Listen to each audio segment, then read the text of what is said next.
Bonjour à tous, bonjour à ceux qui sont arrivés. Vous allez certainement vous apercevoir que vous ne reconnaissez pas ni le visage ni la voix de la personne qui anime cette webconférence. Effectivement, je remplace Marie Langlois-Berthelot, qui est votre animatrice habituelle pour les thématiques qui vous concernent. Et donc, je la remplace. Elle avait une impossibilité. Voilà, malheureusement, des fois, ça arrive. Et donc, je vais assurer l'animation de cette webconférence et vous êtes en de très bonnes mains avec les intervenants qui sont présents, puisque pour ma part, je suis plutôt sur les thématiques des déchets, donc je ne connais pas bien l'eau, donc vous allez m'apprendre beaucoup de choses en même temps, ceci étant. Pour débuter, donc je vais vous redonner quelques éléments contextuels. Et je remercie Jérémy Sténinger qui m'a transmis des éléments pour pouvoir accompagner cette introduction-là.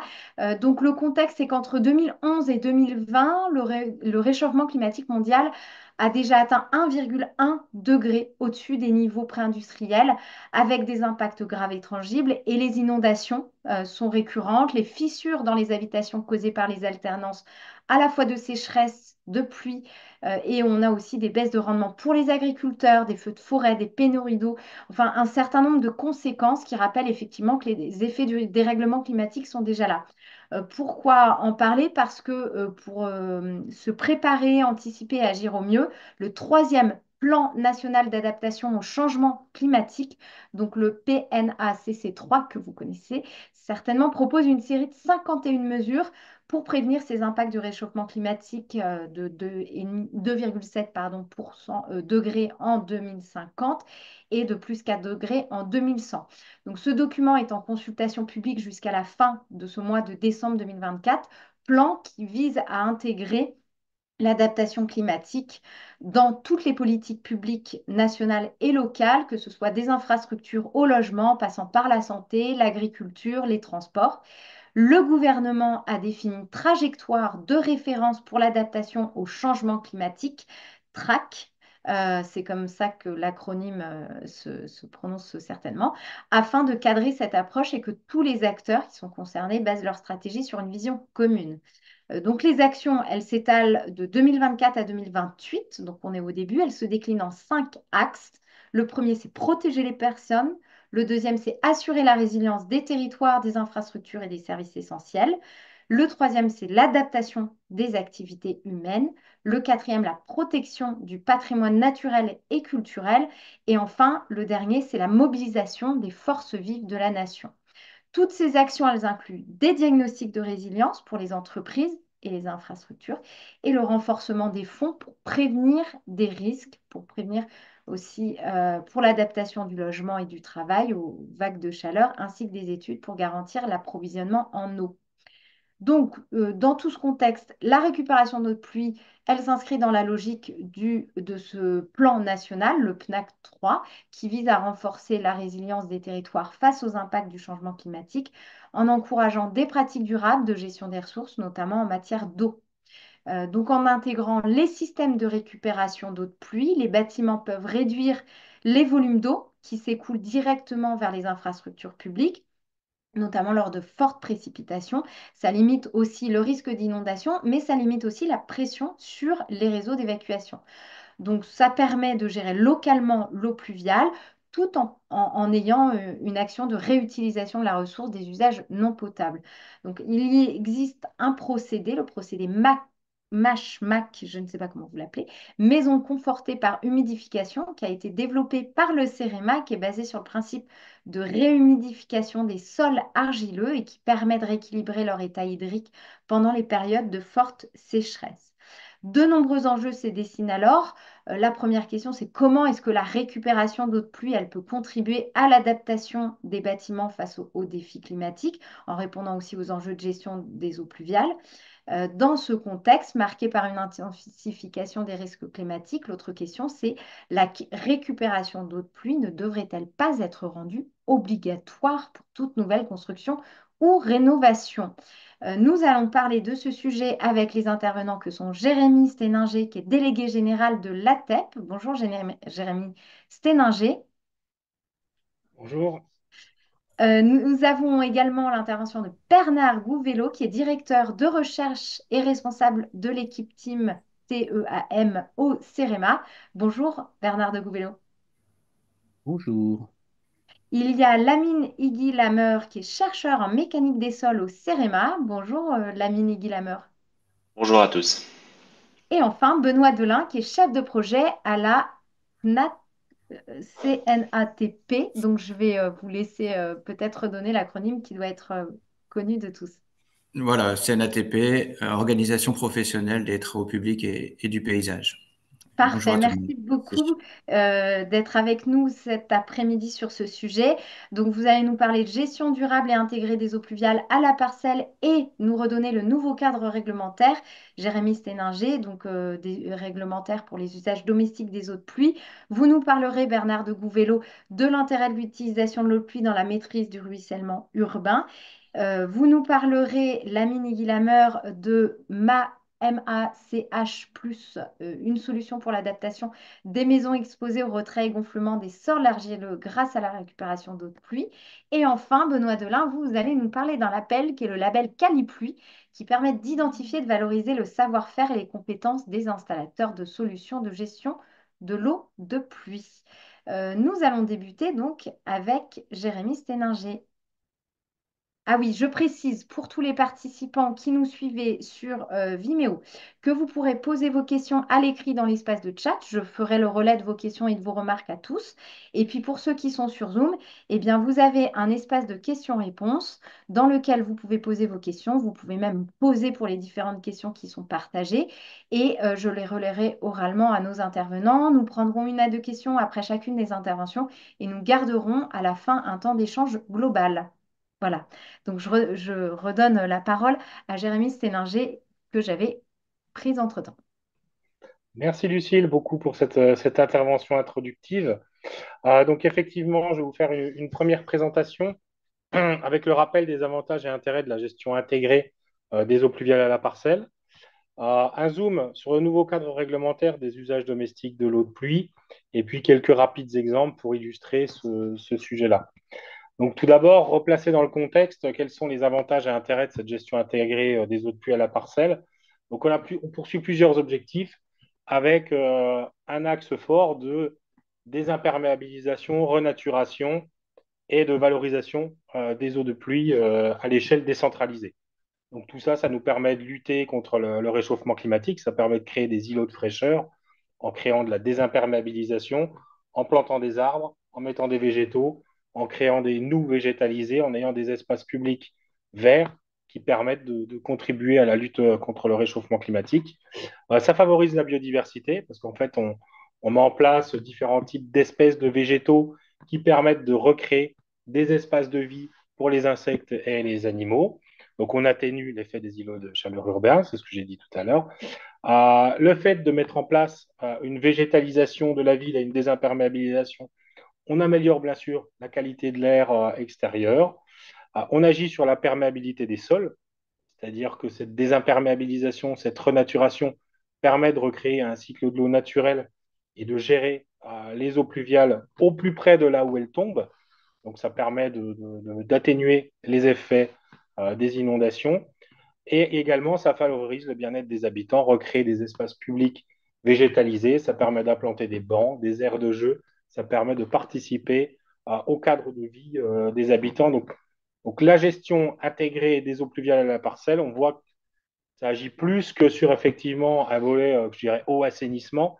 Ça a un impact global sur la ville et ça a aussi un impact finalement sur la transversalité de gestion entre les différents services de la collectivité. Il y a l'intervention du service d'assainissement, mais également le service des espaces verts, les services urbanisme.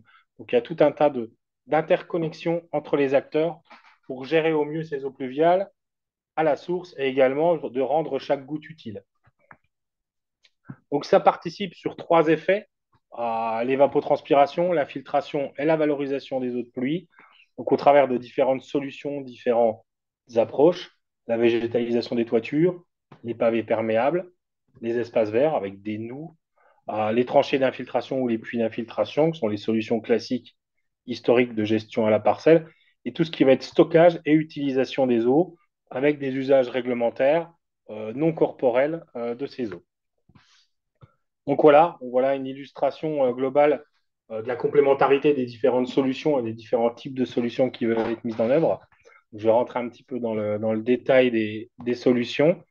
Donc, on a tout d'abord une des premières solutions qui est le pavement perméable, les pavés perméables, donc qui peuvent être de différentes natures, qui permettent de transformer une surface perméable en surface imperméable avec des revêtements poreux. Donc, l'avantage principal de cette solution-là, c'est qu'elle permet d'infiltrer les pluies courantes, et également de ne pas modifier l'usage de la zone. C'est-à-dire que si on est sur une voirie où on utilise un enrobé perméable, si on est sur un parking où on met des pavés perméables, enfin, sur une cour intérieure, on permet de conserver la fonctionnalité de l'espace, sauf qu'il est passé de perméable à imperméable. On a ensuite des solutions basées sur la nature, comme les noues, qui permettent un stockage d'infiltration des eaux de pluie à la source. Donc, ça permet de participer complètement là, à la biodiversité et aux îlots de fraîcheur, puisqu'on peut avoir des noues qui seraient végétalisés, ou on a aussi des solutions similaires qui s'appellent les arbres de pluie. Autre solution dans la même aspiration qui est la toiture végétalisée. Donc, ça permet également de mobiliser l'évaporation, l'évapotranspiration des eaux de pluie à la source. Et effectivement, cette végétalisation de la toiture utilise déjà une surface qui est déjà utilisée, qui est inutilisable, puisque c'est la surface de toiture, mais qui permet de rafraîchir le bâtiment et d'une façon générale de rafraîchir la ville. Les tranchées drainantes, donc une solution classique et historique, je dirais, de gestion des eaux de pluie à la parcelle.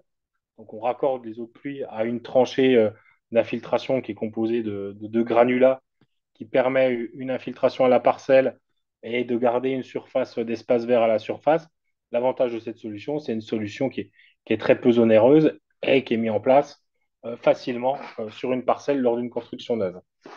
On a une version alternative finalement qui se constitue avec des matériaux préfabriqués, ce qu'on appelle les saules, des structures alvéolaires ultra légères, qui ont une porosité plus importante, un indice de vide proche de 100, donc plus que le gravier qu'on a vu tout à l'heure sur la tranchée, qui permet toujours d'assurer cette fonction de stockage et d'infiltration des eaux à la parcelle.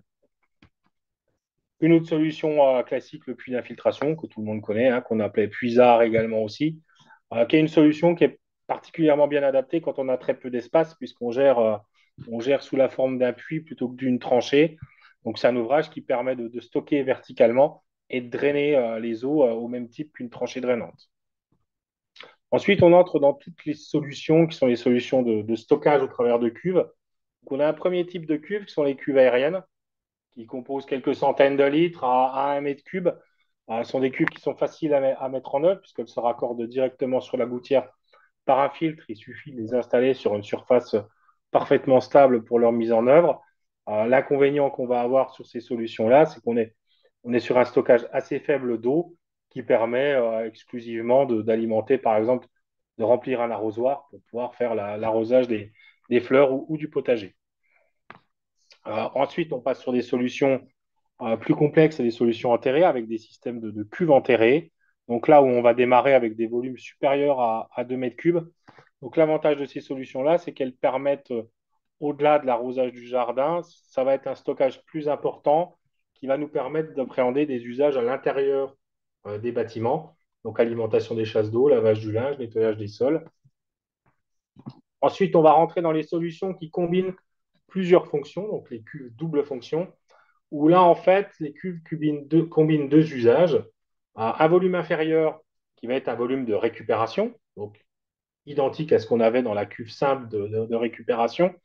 Et on a un volume supérieur qui est un volume de rétention, qui celui-là se vide avec un débit de fuite différé et qualifié vers une infiltration, qui permet à la fois d'assurer une fonction de stockage, récupération d'eau pour des usages en volume inférieur, et le volume supérieur permet un volume de rétention, d'accueillir un épisode pluvieux supérieur et de restituer ces eaux par infiltration ou au réseau à débit différé.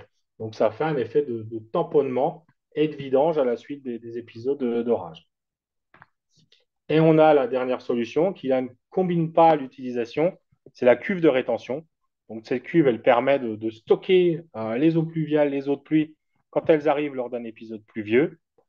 Elles sont équipées comme toutes d'un trop-plein qui permet de l'évacuer, mais on a en fond de cuve un débit de fuite qui permet d'infiltrer ces eaux, les restituer au niveau de la parcelle. Donc voilà le panel des solutions qu'on peut retrouver en termes de gestion des eaux pluviales à la parcelle. Donc on a depuis le 12 juillet 2024 un nouveau cadre réglementaire pour les usages domestiques des eaux de pluie. Donc ce texte, il est plus large. Il concerne les eaux impropres à la consommation humaine. Il y a un décret qui a été pris et qui a été complété par un arrêté. Le décret fixe le cadre général avec quels sont les usages autorisés, les exigences, les obligations des propriétaires et les différentes procédures à mettre en œuvre. Et l'arrêté rentre un petit peu plus dans le détail des conditions sanitaires d'utilisation de ces eaux, avec des prescriptions techniques complémentaires détaillées, des critères de qualité de ces eaux, des obligations de surveillance et des actions à mettre en œuvre en cas de non-conformité et l'obligation du propriétaire d'informer l'usager. Ce qui est important à souligner à ce niveau-là, c'est que cette réglementation-là, elle hyper responsabilise le propriétaire. On verra on est autorisé à faire beaucoup de choses et la contrepartie de ce beaucoup de choses, c'est qu'il y a moins d'exigences de moyens qu'on a pu avoir par le passé, plus d'exigences de résultats et une imposition du suivi des installations. Donc, cette réglementation, en ce qui concerne la récupération et l'utilisation d'eau de pluie, est venue abroger au 1er septembre l'arrêté historique qu'on connaissait tous, qui était l'arrêté du 21 août 2008. Donc, par rapport à cet arrêté du 21 août 2008, qu'est-ce qui change dans cette réglementation sous l'axe de l'eau de pluie? Donc déjà, il y a un élargissement des surfaces de collecte, c'est-à-dire que la réglementation antérieure était sur des toitures non accessibles au public, et là, on est passé sur une notion de surface. Donc, notion de surface qui permet de conserver les toitures, de pouvoir récupérer et utiliser des eaux, par exemple sur des courettes intérieures, des patios qui seraient inaccessibles, ou de récupérer les eaux de pluie. On le voit là sur une des photos, sur des ombrières solaires, où là, on pourrait récupérer, combiner les usages. Il y a un usage énergie, et ben on complète par un usage sobriété des usages de l'eau. On peut récupérer l'eau de pluie sur ces toitures, la stocker et la réutiliser. Des usages qui ont été confirmés et précisés, c'est-à-dire que tous les usages qui étaient autorisés par l'arrêté du 21 août 2008 ont été confirmés et on est venu en ajouter d'autres. On est venu apporter du détail, comme on voit par exemple à l'alimentation des fontaines décoratives non destinées à la consommation humaine. Le nettoyage des surfaces était déjà présent. On a précisé dans ces surfaces l'usage du nettoyage du véhicule au domicile, l'arrosage des jardins potagers, l'arrosage des espaces verts. Et on a le lave-linge, le lavage des sols intérieurs et l'alimentation des chasses d'eau qui sont confirmés. Donc, à l'échelle d'un habitat domestique, la récupération et l'utilisation d'eau de pluie peut permettre de préserver 44% de l'eau potable qui serait consommée à l'échelle du bâtiment. Donc, tous les lieux sont concernés par cette réglementation, les ERP, dont des ERP accueillant du public sensible avec des prescriptions réglementaires particulières, tous les bâtiments et tous les lieux de travail. Il y a un point à souligner dans cette évolution réglementaire. Dans l'arrêté du 21 août 2008, les établissements scolaires de petite enfance, crèches, écoles maternelles, écoles primaires, étaient exclus des usages intérieurs possibles de l'eau de pluie récupérée. Ce n'est plus le cas aujourd'hui avec ce nouveau cadre réglementaire. Les écoles communales ne sont plus à considérer comme des établissements recevant du public sensible. Donc, on a aujourd'hui de grands programmes qui sont lancés, comme le programme EduRénov, ou tout le programme de cours Oasis, où on désimperméabilise et on végétalise les cours d'école. Et bien, on peut maintenant compléter le panel par une récupération des eaux de pluie de toiture de ces écoles et un usage intérieur, notamment l'alimentation des chasses d'eau. Donc, toutes les communes aujourd'hui peuvent se saisir de ce sujet pour leurs écoles maternelles, pour leurs écoles primaires. Il y a des exigences de conception technique qui ont été renforcées en matière de dimensionnement, bien sûr, de protection du réseau d'eau destinée à la consommation humaine. Donc, cette protection du réseau, elle se manifeste par plusieurs niveaux. Tout d'abord, par un apport de l'eau destinée à la consommation humaine uniquement par une surverse totale. C'est ce qu'on voit dans le petit schéma là, type AA. C'est une surverse en fait qui se fait avec une garde d'air visible. C'est-à-dire que quand il n'y a plus d'eau de pluie dans la cuve, pour pouvoir assurer la continuité des usages intérieurs, on doit faire appel au réseau d'eau destinée à la consommation humaine, d'eau potable pour compléter, pour assurer les usages. Et en fait, ces usages sont assurés au travers d'une surverse totale qui permet de garantir une non-contamination par retour d'eau du réseau public d'eau potable. Une signalisation qui est imposée à chaque point d'usage avec le pictogramme et la mention en eau potable. On doit, comme en 2008, continuer à avoir une vidange et un nettoyage régulier du réservoir. On doit mettre en place un comptage des eaux utilisées. Et nouveauté dans ce cadre réglementaire-là, qui n'était pas forcément, enfin, qui n'était pas signifié au niveau de l'arrêté du 21 août 2008, c'est l'obligation de réversibilité ou de désactivation de l'installation. C'est-à-dire qu'en cas de problème technique ou en cas de changement de propriétaire, et par exemple le nouveau propriétaire ne souhaiterait plus récupérer et utiliser l'eau de pluie, il faut que le système soit totalement réversible pour un retour des usages à 100% eau potable. Donc ça, c'est une nouvelle évolution réglementaire dans les exigences techniques sur les installations. Donc, comme je vous le disais tout à l'heure au début du point, il y a une hyper-responsabilisation des propriétaires. Lors de la première mise en service du système, un certain nombre d'opérations à réaliser, à consigner. Il y a une surveillance régulière à faire de son installation, un entretien courant et une maintenance du système. Et tout ça, ça se matérialise au travers d'un carnet sanitaire adossé à l'installation. Et au niveau de ce carnet sanitaire, on doit consigner toutes les opérations qui sont réalisées. Donc on voit là, je vous présente très rapidement, parce que j'ai vu que Bernard l'avait aussi dans son intervention. Donc c'est le schéma qui présente les types d'installations qui peuvent être réalisées avec les différents types d'équipements, crapaudine sur les descentes, préfiltration en amont du stockage, traitement adapté pour le lavage du linge, un point en eau avec un module de disconnexion et tout ce qui est signalisation sur les installations. Donc ce qui est important avec ce nouveau cadre réglementaire, c'est qu'il est pour les usages domestiques des eaux impropres à la consommation humaine, donc il va au-delà de l'eau de pluie. Il y a un package déjà qui est composé des eaux de pluie, des eaux douces, des eaux de puits et de forage. Et il y a une ouverture sur le recyclage des eaux grises et également des eaux issues des piscines à usage collectif.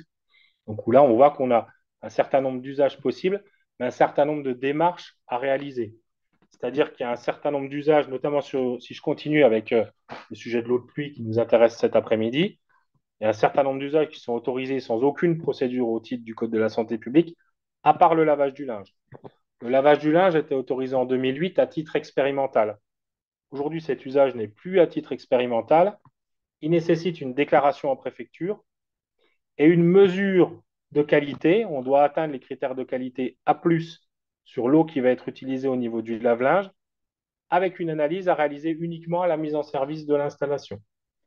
On voit que sur les eaux grises ou les eaux de piscine, il y a des déclarations, des expérimentations et des niveaux de qualité à atteindre, quels que soient les usages souhaités. Donc, qu'est-ce que c'est que ces critères de qualité? Donc, on a un certain nombre de critères de qualité, que ce soit A+ ou A, sur les Escherichia coli, sur les entérocoques intestinaux, les légionnelles, la turbidité, le COT, le chlore résiduel et le pH. Donc, en fonction du type d'eau ou du type de système, si on va être sur un système à usage unifamilial ou dans d'autres cas, des vérifications à faire une fois à la mise en service ou alors une fois par an ou 2 fois par an. Donc voilà quelques exemples de mise en œuvre et de combinaison des différents usages et utilisations de l'eau. Donc là, avec un jardin de pluie qui avait été réalisé au travers d'un îlot stockant de 30 mètres carrés pour une zone de parking d'entreprise, mais ça pouvait être un parking d'un bâtiment public, enfin, tout type de parking, avec à valeur pédagogique une petite cuve aérienne de 400 litres qui a été mise là pour sensibiliser le personnel de l'entreprise. Et à côté de ça, une aire d'infiltration de régulation et des eaux de ruissellement qui sont récupérées pour l'arrosage des espaces verts en période de temps sec. Ici, un autre exemple, un exemple qui s'est mis en œuvre dans le cadre du plan Paris-Pluie, par exemple, sur un hôtel parisien, où là, la particularité de ce chantier-là, c'est qu'on était sur une rénovation et que du coup, densification urbaine faisait qu'on ne peut pas mettre en place de système de stockage enterré sur la parcelle. Et là, le stockage, il a été fait au travers de cuves aériennes dans un local technique. Donc ça pourrait très bien être le cas, là, c'est l'exemple d'un hôtel, mais ça pourrait être le cas sur un gymnase, un bâtiment public, un centre technique municipal, où là, on a mis en œuvre 4 cuves de 3000 litres avec un module de gestion et cette eau de pluie récupérée, elle sert à l'alimentation des sanitaires du personnel. Et un troisième exemple, là, qui est plutôt l'exemple d'une maison individuelle au niveau d'un lotissement, donc espace assez exigu. Il a été mis en place une citerne entre la maison et la voirie du lotissement, donc qui a été installée avec un système de filtration et de pompe intégrée pour des usages d'arrosage du jardin, alimentation des WC, avec la possibilité, dans le temps, de rajouter un système de traitement adapté pour pouvoir assurer l'usage du lave-linge. Donc voilà, pour aller plus loin, vous pouvez aller sur le site de l'ATEP, des acteurs du traitement des eaux de la parcelle. On a un certain nombre d'outils à votre disposition, des aides mémoire sur les solutions de gestion durable et intégrée des eaux pluviales, sur les usages domestiques des eaux impropres à la consommation humaine. On a sorti un certain nombre d'essentiels à nos synthèses sur ce sujet-là. Il y en a d'ailleurs une qui sortira jeudi, qui fait totalement écho de ce qu'on va se dire cet après-midi. Et on avait fait en juin déjà sur la plateforme d'Idéal Connaissance une webconférence qui était Ville Éponge, gérer les eaux pluviales de l'échelle de la collectivité à celle de la parcelle. Donc si vous voulez aller plus loin, je vous invite à aller voir le replay de cette webconférence-là si vous ne l'aviez pas suivi. Donc voilà, j'en ai terminé pour cette intervention. Merci beaucoup. Bah, super déjà pour cette première partie et je vois qu'il y a déjà une question. Évidemment, je ne l'ai pas précisé au début. Merci Olivier de le redemander. Mais oui, les supports seront normalement, enfin, il me semble Oui. que on fonctionne comme ça, voilà, et que c'est le cas, que les supports seront bien mis à disposition parce qu'effectivement, on voyait tous ces seuils, ces niveaux, ces critères qui peuvent être intéressants à retrouver à froid aussi quand on veut reprendre les éléments. Est-ce qu'il y a d'autres questions plus sur le fond de ce qui a été partagé, échangé à ce stade où on peut prendre une ou deux questions avant d'aller sur la suite? Alors, donc, on va prendre éventuellement des questions aussi oralement. Très bonne idée de lever la main. Donc, Vincent Gaillard. Bonjour Vincent Gaillard. Bonjour, bonjour Lucille, Bonjour. bonjour Jérémy. L'Ascomade, je crois. Oui, c'est ça, mais là, c'est même pas en tant qu'ascomade Ah, que je pose cette question-là. Par ailleurs, je suis administrateur d'une autre association qui bosse sur une blanchisserie, sur la récup d'eau pluviale dans les toits avoisinant la blanchisserie, pour, si possible, alimenter bien sûr le process de lavage. Et alors donc, il y a déjà ça dans la réglementation qui nous pose un peu question. Je trouve que c'est pas très très clair. Je sais pas si Jérémy, tu as une meilleure idée que ça. Quand on lit, je ne sais plus l'article 13, je crois, je ne sais plus la loi, on a l'impression que la récupération des surfaces non accessibles ou juste pour maintenant, c'est possible, mais que celle du site. Or, nous, ce qu'on imaginait, il y aurait bien sûr celle du bâtiment qui accueillera la blanchisserie, mais aussi celle, parce qu'il faut beaucoup d'eau, d'immeubles avoisinants. Et là, on avait un petit doute, selon à qui on s'adresse, c'est oui, c'est non. Ça, c'était le premier point. Puis le deuxième point, quand tu listais tout à l'heure les usages possibles, sauf erreur pour l'instant, mais c'est pas le seul, je crois, le lavage de linge est possible, mais en tant qu'expérimentation, je ne sais plus comment c'est mis dans la réglementation expérimentale, etc. Donc, si je comprends bien, c'est que les critères restent encore à définir ou des critères qualité à définir pour laver le linge. Alors, pour répondre, bonjour Vincent déjà, et pour répondre à tes questions, donc sur la première, on est en train de creuser avec la Direction générale de la santé parce qu'il y a effectivement dans le texte une ouverture dans les cadres de dérogation sur une mutualisation entre différentes unités foncières. Donc D'accord. ça, on est en train d'étudier le cas parce qu'on a le cas d'ailleurs sur une zone d'activité avec un port. Donc on creuse ça. Donc à voir, je pense que ça sera clarifié parce qu'il y a une foire aux questions qui doit arriver pour accompagner les textes. Et nous, je sais que ça fait partie d'une des questions qu'on a posées, effectivement, cette mutualisation d'installation au niveau de différentes unités foncières. Et sur le lavage du linge, on est plus du tout sur un cadre expérimental, hein. C'est vraiment un usage autorisé de base dans le cadre de la réglementation, avec respect de la qualité A+, au niveau de la mise en service de l'installation. Et pour bien clarifier aussi, parce qu'il y a eu pas mal de zones d'ombre, notamment à la sortie de l'été dernier, de l'été 2023, sur qu'est-ce qui était un usage domestique ou pas. C'est vrai que là, au sens du Code de la santé publique, par exemple, quand on parle de blanchisserie, donc c'est qu'on parle de lavage du linge, et le lavage du linge au sens du Code de la santé publique, c'est un usage domestique, Hmm. quel que soit le lieu où on va le réaliser. Donc finalement, c'est ce cadre réglementaire-là qui s'applique bien.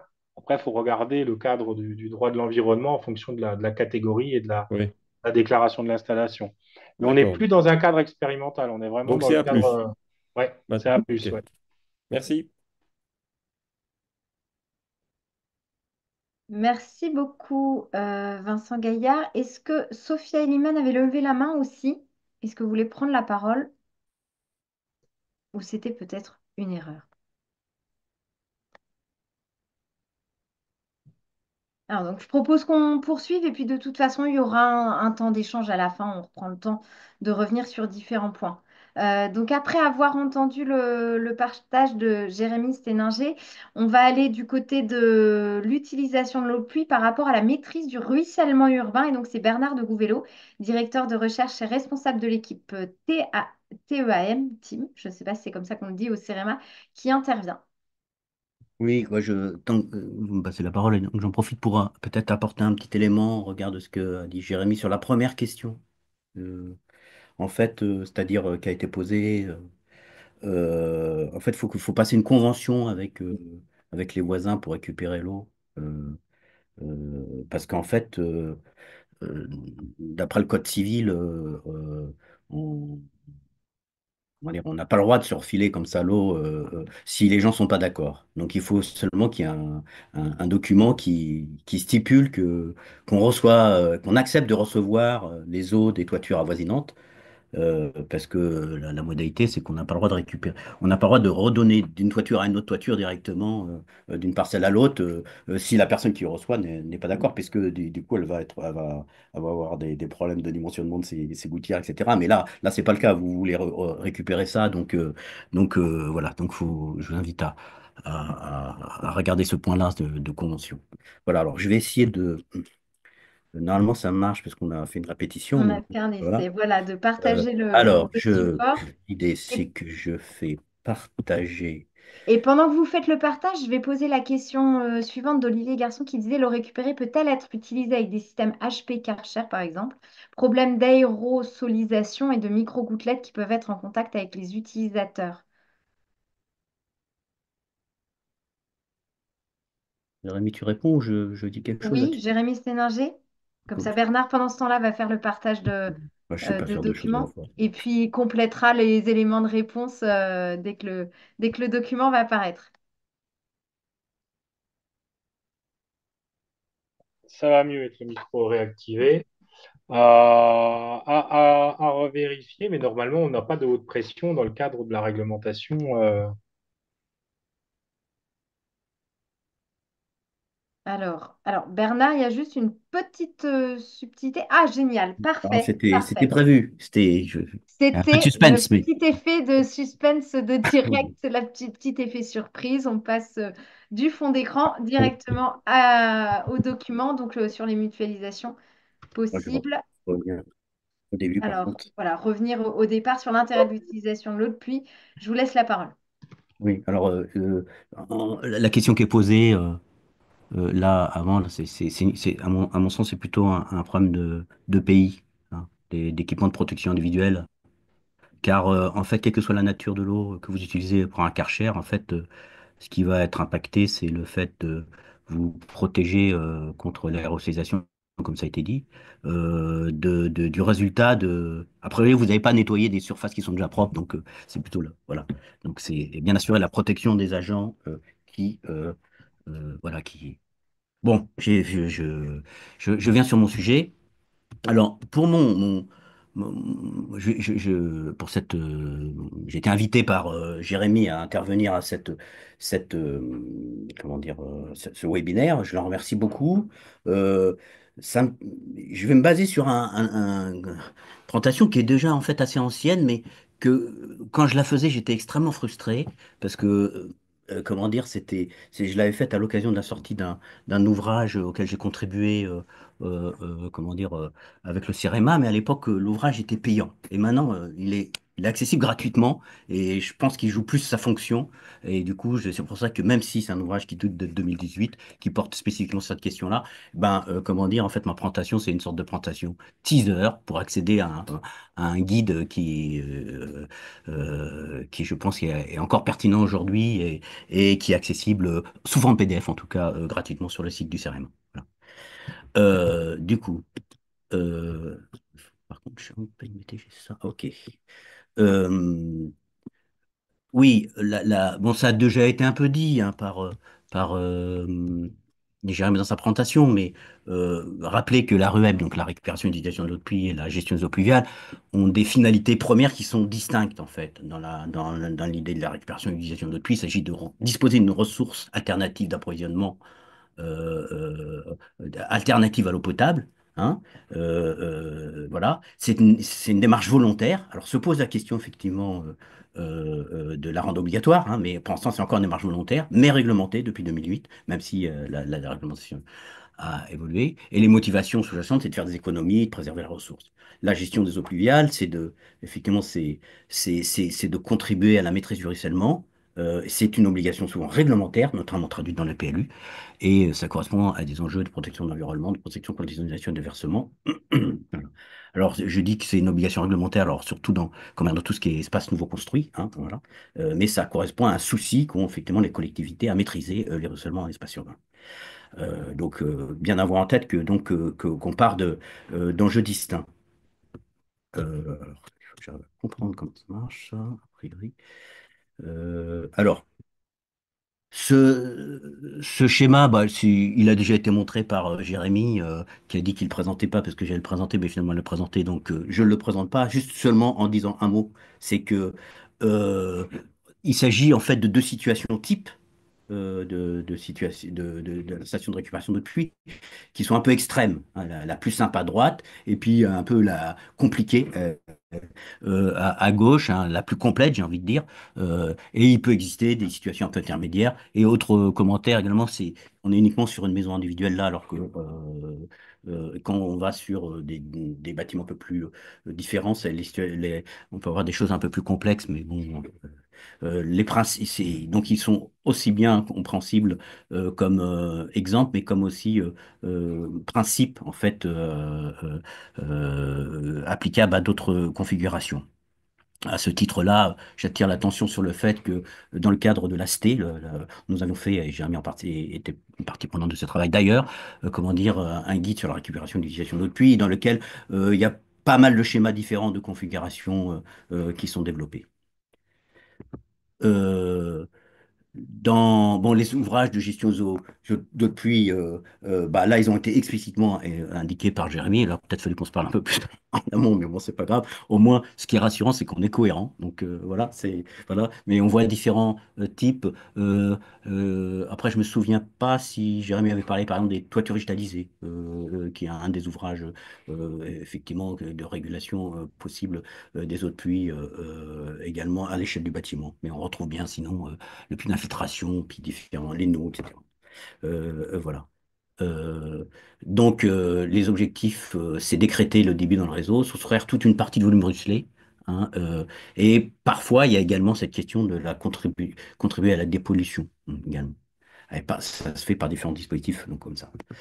Euh, Néanmoins, ils ont tous les deux une composante commune, en tout cas un organe commun. Ils ont tous un dispositif de stockage. Voilà. Alors, dans le cas de l'utilisation de l'eau de pluie, le stockage sert à constituer une réserve qui permet finalement de mettre en relation la production de la ressource et son utilisation. Hein. Ça permet de tamponner ce moment-là. Et la surface de collecte concernées, ce sont les toitures. Alors, bon, modulo la précision a amené Jérémy sur le fait que ça pouvait être également d'autres espaces, dès lors qu'ils sont inaccessibles au public, c'est-à-dire que grosso modo, l'idée c'est d'avoir des espaces qui soient le plus propres possible. En tout cas où l'homme n'est pas passé salir tout et voilà, donc c'est un peu ça l'idée, c'est d'avoir une eau là qui est moins contaminée que une eau sur laquelle il y a des usages anthropiques. La gestion des eaux pluviales, elle sert à effectuer une rétention, permet de décréter le pic d'un événement pluvial de référence selon la réglementation locale. Et là, la différence, c'est que la surface qui est concernée, c'est l'ensemble des parties imperméabilisées de la parcelle. Et puis, on peut aussi avoir une autre approche que le stockage, hein, dans la gestion des eaux pluviales, d'ailleurs qui peut également être associé, souvent associé, des ouvrages qui font les deux en fait. Hein. C'est de l'infiltration et envie également de travailler sur l'évapotranspiration dès lors qu'on a basé sur des solutions fondées sur la nature, c'est souvent le cas. Bref, on a des logiques du coup, de vidange, d'utilisation de ces stockages, des dimensions qui sont différentes. Alors, pour rappel, comment dire, pour dimensionner un dispositif de récupération et d'utilisation d'eau de pluie, bon, on va procéder à une simulation et dont l'objectif va essayer d'être de trouver un volume qui récupère suffisamment, qui nous permet d'avoir un taux de récupération de substitution des besoins visés suffisamment important sans qu'on s'urine trop dans l'achat de la cuve, c'est-à-dire grosso modo, comment dire, les courbes ont souvent cette forme typique, et ce qui fait que en fait on va chercher à aller sur ce point de la courbe qui correspond à ce compromis, sachant qu'il y a d'autres critères qui interviennent, les contraintes du site, etc. Donc, c'est pas une science complètement exacte, mais c'est une science pragmatique, hein. Mais en tout cas, il est de bon ton et même indispensable de procéder à une simulation et de cette simulation avec un pas de temps quotidien, hein. Donc ça, et sur une série assez longue. Et effectivement, on se pose aujourd'hui des questions de recherche, par exemple, sur l'évolution du comportement de ces ouvrages dans le cadre du changement climatique, où ces séries vont être un peu modifiées. Mais ça, c'est un sujet de recherche. Voilà. Je ne vais pas dériver. Alors que dans le cadre de la gestion des eaux pluviales, l'idée, c'est plutôt, on va réfléchir à comment, par rapport à des événements de référence, il peut être vraiment conservé et complètement géré par le dispositif. Donc, on n'est pas dans une idée de, de gestion, comment dire, d'augmenter un taux annuel, d'avoir le meilleur taux possible de récupération, mais plutôt d'arriver à gérer au mieux des événements de référence. Voilà. Donc, bon, j'arrête pas de dire que c'est différent, que ça n'a pas grand-chose à voir, mais est-ce que néanmoins c'est compatible? Bah, c'est ce qu'on a essayé de, de, de, de regarder avec cette étude qui a fait donc l'objet de cet ouvrage dont je vante les mérites et qui est paru en 2018 et qui est disponible maintenant gratuitement sur le site du CEREMA. Voilà, donc qui est sur l'intérêt d'utilisation de l'eau de pluie dans la maîtrise du ruissellement urbain et qui est basé sur travail assez important d'un panorama international pour regarder qu'est-ce qui se passe tant en France qu'à l'étranger sur cette question-là.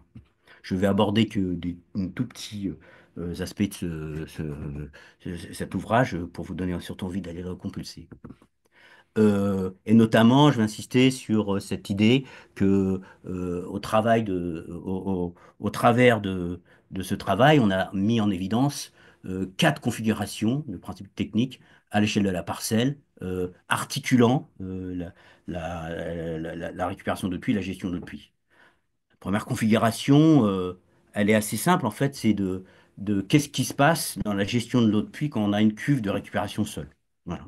Et ben, bah, cette cuve, même si son stockage il n'est pas destiné à réguler les événements pluvieux, et ben, elle peut être plus ou moins pleine quand un événement arrive, mais en tout cas, elle est souvent pas complètement pleine, ce qui fait que de facto, elle capte une partie de la pluie quand un événement qui arrive. Et là, on a pris un exemple qui est déjà assez ancien, mais on avait une maison, il y a toujours, à l'époque j'étais au CSTB, une maison expérimentale, euh, et sur laquelle il y a, donc, qui était fait pour des tests sur la qualité de l'air, mais bon, on en avait profité pour mettre un dispositif de récupération d'eau de pluie et simuler un soutirage WC.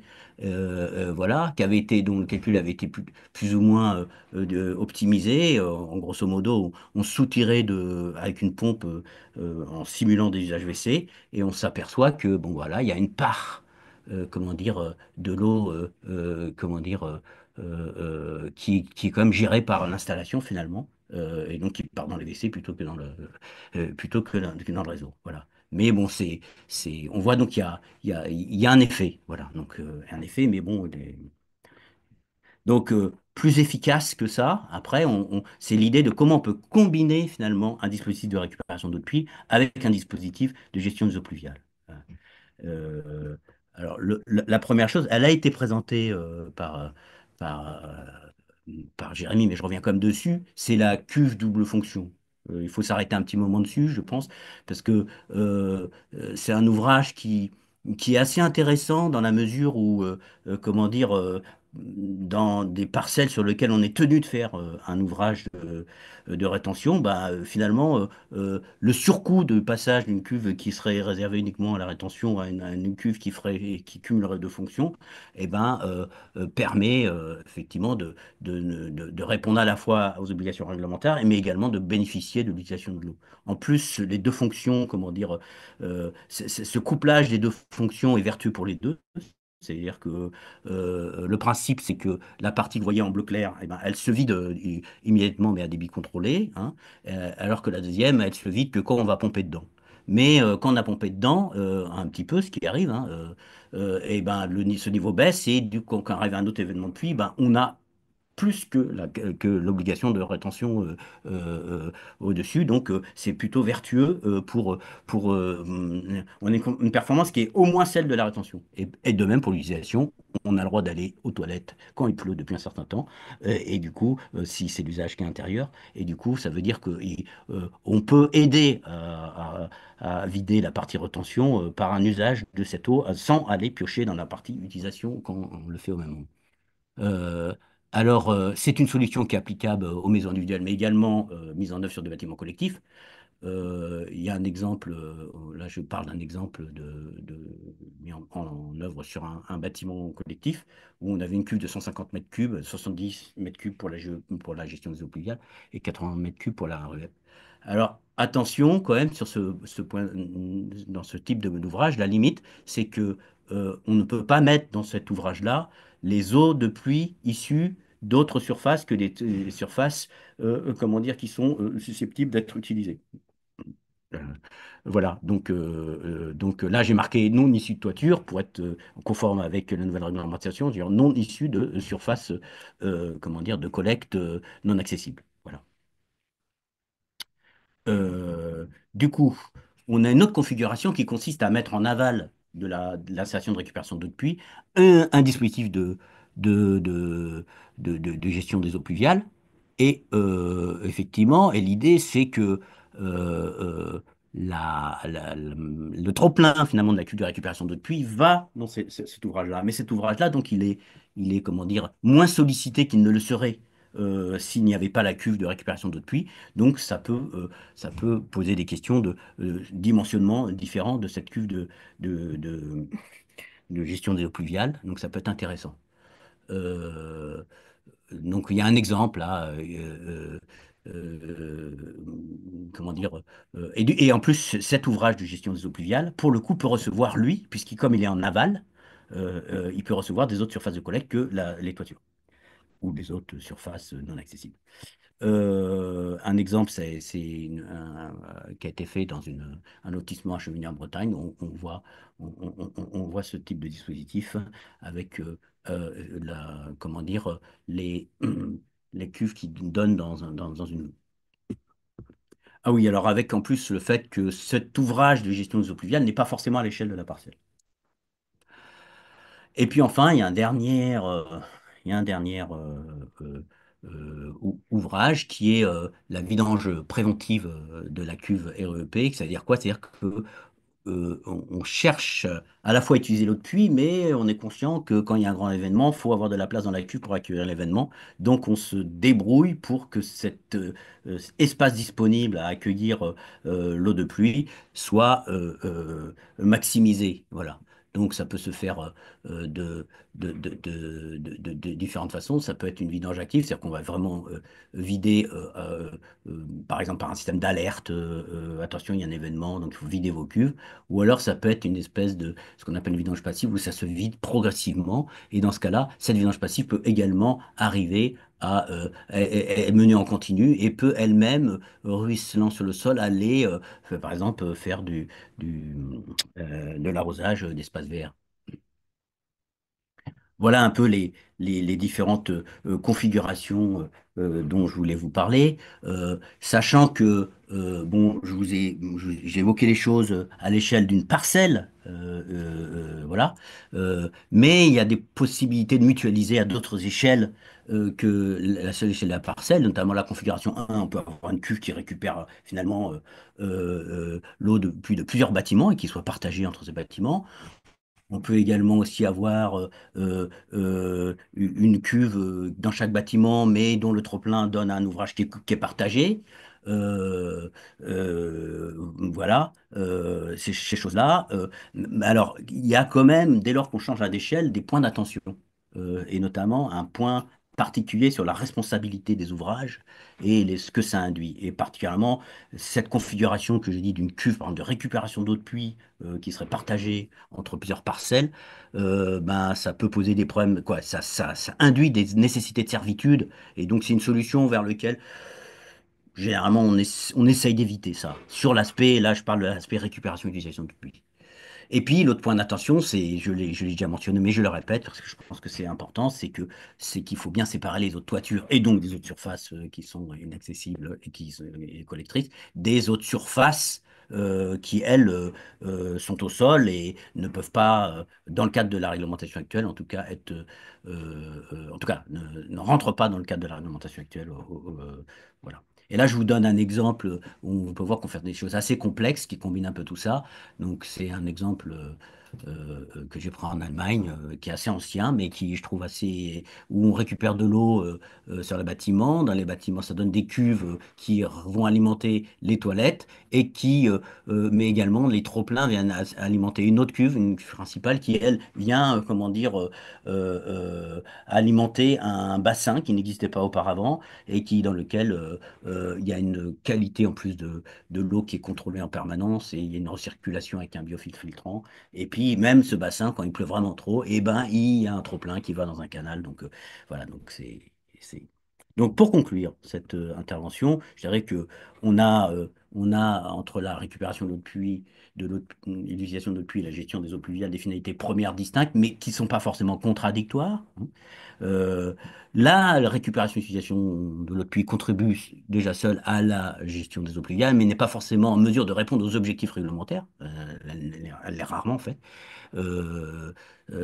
tel que formulé aujourd'hui. Articuler un dispositif de récupération de l'utilisation de l'eau de pluie avec un dispositif de gestion des eaux pluviales permet d'optimiser les fonctions. Et la solution, comme souvent, hein, à mettre en œuvre, il n'y a pas de recette miracle. Faut partir à partir ça dépendra des contextes. Il faut bien regarder les opportunités du terrain et ses caractéristiques du territoire sur lequel on s'implante pour réfléchir dans le lot des dispositifs et des combinaisons possibles que j'ai présentées, celle qui est la plus idoine. Je vous remercie. Merci beaucoup Bernard de Gouvello. J'ai déjà des questions qui se posent que je vais vous partager. Et puis après, si vous voulez les poser oralement, n'hésitez pas à lever la main et puis vous pourrez avoir le micro activé si tant est qu'il fonctionne en direct. En tout cas, je fais le relais de ce que vous notez à l'écrit. Nabil Jdia disait que dans le cadre de la sécurisation sanitaire du réseau public d'eau potable, alors, c'est une question.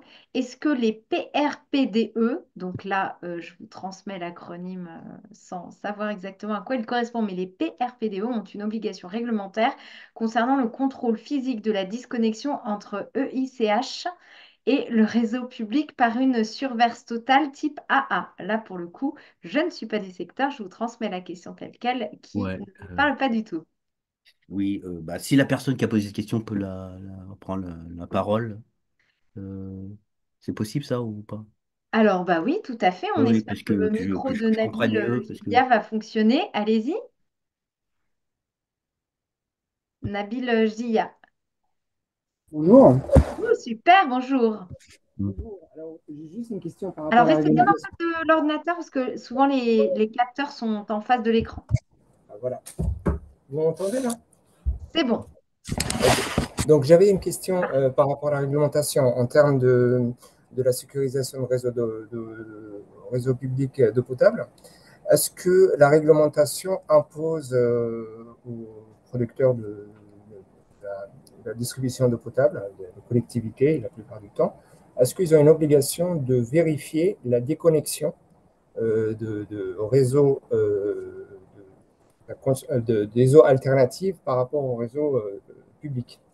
Parce que dans l'arrêté, j'ai regardé en fait un petit peu, mais il n'y a pas cette notion de contrôle physique, d'aller voir vraiment est-ce que la déconnexion par surverse totale de type AA, ce que vous avez abordé tout à l'heure, est-ce qu'elle est vraiment, euh, est-ce que vraiment elle existe vraiment sur le réseau? C'est ça en fait ma question. Yep. Est-ce qu'une attestation de conformité peut être délivrée par par les responsables bah, par la collectivité ou la police du maire, quoi, par rapport Il y a une attestation de conformité par le professionnel. Et en matière de contrôle, rien n'a changé en fait. Il y a un arrêté qui est l'arrêté du 17 décembre 2008 D'accord, c'est qui ce que. permet le contrôle des installations privatives et celui-là n'a pas été abrogé, n'a pas été changé. Et je crois qu'il ne rend pas obligatoire, mais il offre la possibilité effectivement aux services d'eau potable d'aller faire un contrôle des installations privatives de distribution d'eau potable, de prélèvement, de puits, de forage et d'eau de pluie. Donc on est D'accord. toujours dans le cas de l'arrêté du 17 décembre 2008. C'est Sur 2008 qui les reprend. collectivités, rien n'a changé en fait. D'accord. OK. Donc, si un particulier veut faire un système de recyclage ou de l'utilisation des eaux de pluie, il suffit juste d'avoir en fait l'attestation de l'artisan. En fait, il peut pas. Est-ce qu'il doit la communiquer? Est-ce qu'il a une obligation de la communiquer à la collectivité ou pour dire, bah voilà, moi j'ai bien mis à disposition recyclage en fait de l'utilisation des eaux de Alors pluie. là-dessus, le code des collectivités, le code général des collectivités territoriales n'a pas changé non plus. Dans le cas unique du raccordement au réseau d'assainissement collectif, le Mhm. particulier doit déclarer son installation à la mairie. Donc ça D'accord. continue. Et pour un certain nombre d'usages, notamment l'usage lave-linge, là, du coup, il y a une déclaration à faire au préfet de l'installation. Et où là, pareil, les services des agences régionales de santé peuvent contrôler les installations à la suite de ces déclarations-là, qui se font sur démarche simplifiée d'ailleurs, où tous les formulaires sont actuellement en ligne depuis quelques semaines. D'accord. Très bien. Merci. Merci pour la Peut-être clarification. une petite précision, mais là, c'est autant de précision qu'une question, peut-être pour Jérémy aussi. C'est sur la disconnexion, le AB est possible encore, non? Type AB, ça marche encore? Bonne question, parce qu'il me semblait que le texte citait AA maintenant. Ah bon? Donc, il y a un petit Ouais, point. on vérifie dans l'arrêté ou le décret, je ne veux pas dire de bêtises. C'est C'est sûr, c'est Stéphane surverse Camelin. total, donc on peut avoir du AB en surverse total, Ouais, on est d'accord? ouais. Hmm. C'est Stéphane Camelin qui réagissait par rapport à ce point-là. Vous voulez prendre la parole? Stéphane Camelin? Je ne sais pas si ça va fonctionner. En tout cas, Nabil, Voilà. Jdilia, vous étiez à la métropole du Mans, vous entendez très bien. Donc, je n'ai pas le retour de Stéphane Camelin. C'est Il qu'il disait qu'il existe faut obligatoire. grosso modo, il existe différents types de disconnecteurs. Et disons que la doctrine, un peu, alors il faudra vérifier sur mon texte, c'est quand même de dire qu'il faut prendre des disconnecteurs qui offrent une garantie totale par rapport à la possibilité, l'impossibilité par effet de retour d'eau, de polluer le réseau public. C'est ça l'enjeu. Donc, dans le cadre du texte de 2008, ça se traduisait par la possibilité de recourir à des disconnecteurs de type AA ou AB. Là, donc, maintenant, Merci Bernard de Gouvello. Yannick Marion, vous voulez poser votre question oralement? Alors, c'est pas dit que ça fonctionne. À tous ceux qui pourraient activer le micro, éventuellement, il y a une petite manipulation des fois à faire. C'est cliquer sur la petite flèche à côté de l'icône micro et des fois, il s'agit simplement de changer de sortie de micro pour avoir la bonne. Alors, est-ce que vous m'entendez? Et c'est exactement ça. tout à fait. On vous entend très bien, Voilà. Yannick. Non, c'était pour rester sur le même sujet quand il y a séparation de l'utilisation de l'eau pluviale dans une habitation ou même dans un bâtiment public. Au niveau de la tarification, la rémunération du distributeur de l'eau, souvent le paiement de l'eau se fait eau plus assainissement sur le comptage de l'eau potable. Donc là, dans la réglementation, vous avez indiqué qu'il fallait qu'il y ait un comptage, mais ce comptage n'est pas forcément un comptage réglementaire pour une rémunération de l'assainissement. Donc, est-ce qu'il y a eu une disposition qui a été mise en place ou c'est l'opérateur qui va être, entre guillemets, pénalisé ou ça risque de faire débat, quoi, cette histoire? Mm. Voilà. De toute façon, enfin, on va pas faire une réponse. Enfin, tous ces enjeux de sobriété des usages de l'eau imposent de revoir le modèle du financement de la politique de l'eau, et c'est un débat éternel. Enfin, Bernard Souris, je crois, qu'on a depuis le début de la récupération d'eau de pluie en 2008 sur cette histoire de... Et aujourd'hui, la réglementation, elle permet effectivement aux collectivités de faire payer soit une taxe forfaitaire, soit de s'y retrouver sur cette question de récupération et utilisation d'eau de pluie à l'intérieur des bâtiments. Mais c'est un peu un débat sans fin, parce que derrière ce débat-là, on peut avoir aussi le débat de est-ce qu'on doit payer une taxe d'assainissement sur l'eau potable qu'on utilise pour arroser son jardin? Donc, ça réinterroge le modèle finalement. La sobriété des usages de l'eau, elle recourt aux eaux non conventionnelles, nous invite à repenser effectivement le financement du service de l'eau et de l'assainissement en sens large, quoi. Et c'est sûr que se lancer Oui. dans la sobriété des usages de l'eau, ça interroge effectivement le modèle économique, ça c'est sûr. C'est sûr que l'arrosage, effectivement, comme le disait Jérémy, normalement c'est une eau qui retourne pas au réseau, donc il n'y a pas de service d'assainissement associé. Là, dans le cas en question, quand on a des toilettes, effectivement, c'est une eau polluée, vraiment qu'on renvoie pour le coup dans le réseau, alors qu'elle n'a pas été comptabilisée. Il y a une obligation quand même de comptage, hein, je crois, Jérémy, dans le Oui, texte. oui. Donc voilà. Alors, il y a l'obligation de comptage, mais ça s'arrête comme ça. C'est-à-dire qu'il n'y a pas, on ne sait pas ce qu'on va en faire de ce comptage explicitement, me semble-t-il. Euh, il y a la possibilité effectivement d'asseoir normalement mais en fait, la question, c'est aussi euh, pratique. C'est-à-dire que si on veut récupérer une recette en allant taxer ceux qui font une récupération d'eau de pluie, en allant relever leur compteur, ça risque d'être l'opération qui risque d'être plus coûteuse à faire que la recette produite. Donc c'est un enjeu, hein, ça. Et puis on peut se poser aussi la question d'une analyse globale de ça, indépendamment du modèle de facturation, sur quand même la contribution des cubes de récupération d'eau de pluie à une gestion plus responsable de l'eau et qui doivent être quelque part un peu aussi récompensées. Donc voilà, mais effectivement, la question que vous posez est extrêmement pertinente et elle anime des débats depuis le début des travaux sur la récupération d'eau de pluie des années 2000, hein, voilà. Donc, elle n'est pas résolue et la question de la facturation de l'eau et la question de la sobriété, les deux sont vraiment aujourd'hui, c'est le gros sujet. Comment maintenir finalement l'équilibre des services tout en ayant finalement des consommations beaucoup plus raisonnables en eau, sachant que l'équilibre des services repose en grande partie sur le volume d'eau consommée. Merci Bernard de Gouvello. Stéphane Camelin, vous voulez rebondir oralement avant qu'on donne la parole ensuite à Lamine Guilhammer? Alors, si le micro ne fonctionne pas, je m'en fais le relais. Vous disiez qu'un compteur spécifique est mis sur le réseau de l'eau de pluie afin de facturer la part assainissement au sein de Grand Chambéry. Voilà. Donc, il n'y aura pas de micro pour vous, mais je relais oralement cette information-là. Lamine et Guilhammer, je propose qu'on aille à la partie suivante à votre intervention. Et donc, vous allez nous parler, vous êtes chercheur en mécanique des sols au CEREMA, d'une solution qui s'appelle MACH+,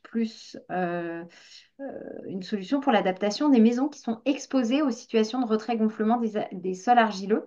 Et donc, un système de récupération d'eau de pluie qui permet de gérer cette problématique. Donc, voilà, parfait. Bonjour à tous. Est-ce que vous me voyez mon C'est partage? parfait. C'est bon? Oui. Super. Eh ben, merci en tout cas pour cette invitation. Je suis Lamine Guilhammer, je suis chercheur en mécanique des sols et responsable d'un groupe de recherche au sein de l'équipe de recherche Geocode au CEREMA, qui est axée sur la thématique du retrait-gonflement des sols argileux. Et aujourd'hui, je vais vous présenter nos travaux sur la solution MAC, donc maison confortée par humidification. Mais dans le titre, il y a plusieurs éléments. Il y a à la fois les solutions d'adaptation, il y a le retrait-gonflement, et il y a le contexte du changement climatique. Et donc, l'idée, c'est de balayer un peu les contextes dans lesquels a été développé ce procédé. Donc, le sommaire de la présentation, comme je le disais, je vais commencer par une introduction sur le rapide, hein, sur le phénomène de RGA, comment il évolue en France dans le contexte du changement climatique. On prend comme année de référence l'année 2015. Quelques informations et de sensibilisation sur le RGA, et on va le voir à l'échelle de la parcelle, que l'eau peut être un outil pour réhydrater les sols pendant la période de sécheresse, mais elle peut être aussi préjudiciable dans certaines configurations. Et puis donc finir par présenter le projet MAC et les développements qui sont en cours. Donc, pour expliquer le phénomène de retrait-gonflement, vous avez ici quelques schémas. Peut-être qu'ils ne vous parlent pas si vous n'êtes pas spécialiste, mais je vais vous les expliquer. Donc, à gauche, c'est pour considérer un élément simple d'un sol. Il faut le voir comme 3 compartiments où il y a de l'air, de l'eau et des grains solides. Voilà, tout simplement. Et ensuite, on a 2 notions, des paramètres qu'on considère dans ce phénomène. Il y a la teneur en eau et la succion. Donc, qu'est-ce que c'est que la teneur en eau? Qu'est-ce que c'est que la succion? La teneur en eau, c'est la masse de l'eau qui est divisée par la masse des grains solides, que vous voyez ici. Et puis la succion, c'est la différence de pression entre 2 milieux, puisque si vous avez le milieu air et eau, et donc on a un sol qui est désaturé, donc soit partiellement, soit non saturé, et on a un milieu différent, donc des actions différentes, et donc on a une différence de pression qui crée cette succion. Et ces 2 paramètres peuvent être liés par ce qu'on appelle la courbe de rétention d'eau qui est présentée ici. C'est la teneur en eau en fonction de la succion globale. Maintenant, sur le phénomène de retrait-gonflement, donc qu'est-ce qui se passe si on part d'un échantillon de sol saturé? Ça veut dire qu'il n'y a plus de vide, il n'y a que de l'eau et des grains solides. C'est que pendant la période de sécheresse, on va avoir à la fois le séchage, ça veut dire que l'eau va s'évaporer, et puis on va avoir un retrait. Le retrait, c'est une déformation, donc c'est les flèches rouges que vous voyez ici. Ça veut dire que c'est l'action des grains ou des feuillets d'argile qui se rétractent. Et ensuite, donc, on arrive à une certaine limite de retrait. Ça veut dire que le retrait s'arrête concrètement, il n'y a plus de déformation. Et puis, le séchage continue parce qu'on a des conditions favorables avec des températures élevées, le manque de précipitation qui permet de réinfiltrer le sol. Et on arrive donc à un état non saturé, donc avec les 3 compartiments, donc eau, air et grains solides. Et ensuite, donc à l'arrivée des précipitations, il va y avoir de l'eau qui va s'infiltrer de nouveau, donc elle va saturer le sol, mais progressivement. Donc il y a une première phase, ensuite il y a une deuxième phase. Et ce qu'il faut retenir, c'est qu'on ne revient pas sur l'état initial parce que le phénomène n'est pas réversible. Donc c'est un phénomène irréversible. Et donc ça, ce phénomène tel qu'il est décrit ici, aujourd'hui, il est impacté par le dérèglement climatique. Ça veut dire que on a des périodes de sécheresse, c'est les sollicitations, sécheresse, précipitations qui sont déréglées aujourd'hui. On a des périodes de sécheresse de plus en plus fréquentes, longues, intenses, des périodes de précipitation parfois ponctuelles et très intenses. Et donc ce dérèglement-là va forcément avoir une répercussion sur la réaction du sol ou la réponse du sol ou encore son comportement hydromécanique. Et donc, c'est sur ce point-là qu'on va se focaliser nos travaux pour comprendre comment ce phénomène évolue dans le contexte du changement climatique et adapter les solutions d'adaptation vis-à-vis des ouvrages qui sont construits sur ce type de sol et qui sont impactés par ce phénomène. Donc ça, c'est rapidement pour montrer les types de sols qui sont impactés par ce phénomène. C'est généralement des sols très argileux, très plastiques, comme ce que vous voyez sur la photo ici. Et puis donc pour le caractériser à l'échelle du laboratoire, donc on fait des essais de retrait-gonflement simplifié. Donc on prend un échantillon de sol, on le soumet à un état de sécheresse, à un état d'humidification, et puis on regarde son amplitude de pouvoir se rétracter, de pouvoir gonfler. Donc ça, c'est quelque chose qu'on peut faire en laboratoire. Et puis, pour simuler les cycles de sécheresse, précipitation qui se répètent, nous, on dispose au CEREMA d'un appareil qui s'appelle DVS, c'est Dynamic Vapor Sorption. C'est comme une enceinte qui permet de simuler des cycles de séchage et humidification par phase vapeur. Et donc, ça nous permet aussi d'étudier et caractériser ce phénomène. Ensuite, donc, si on revient sur comment le phénomène évolue, puisque c'est ce qui nous intéresse, le phénomène n'est pas nouveau, il est documenté depuis plusieurs années, que ce soit en France, que ce soit à l'international. Ce qui est nouveau, par contre, c'est son évolution dans le contexte du changement climatique et donc ses conséquences sur le bâti, tout ce qui est construit sur ce type de sol. Et on va le voir que ça ne concerne pas que les maisons et les routes. Donc, depuis 2015, on a des sécheresses de plus en plus sévères, récurrentes et longues. On a eu des exceptions en 2021 et 2024, mais sinon ça s'est enchaîné depuis 2015 et avec une sécheresse exceptionnelle qu'on notera en 2022. Et donc ce qui nous permet aujourd'hui d'avoir des chiffres à l'échelle nationale, c'est les maisons. Pourquoi? Parce que les maisons sont assurées et donc via la multirisque habitation, via le régime des catastrophes naturelles, on peut suivre combien coûte le RGA aujourd'hui, combien il a coûté depuis 1989, année d'intégration de la sécheresse dans le régime des catastrophes naturelles, jusqu'à aujourd'hui, et combien on peut même savoir les projections à horizon 2050, à horizon 2100, qu'ont établi les assureurs. Donc, on a depuis 2022, les dommages ont tendance à apparaître aussi plus rapidement. Ça veut dire qu'il y a la cinétique aussi. Il y a le phénomène qui est lent. Et dans le contexte du changement climatique, les conséquences viennent plus tard. Donc, parce que le phénomène se traduit dans le sol bouge, il fait bouger les structures, la structure résiste en fonction de comment elle a été dimensionnée, et au bout d'un moment, on a une rupture.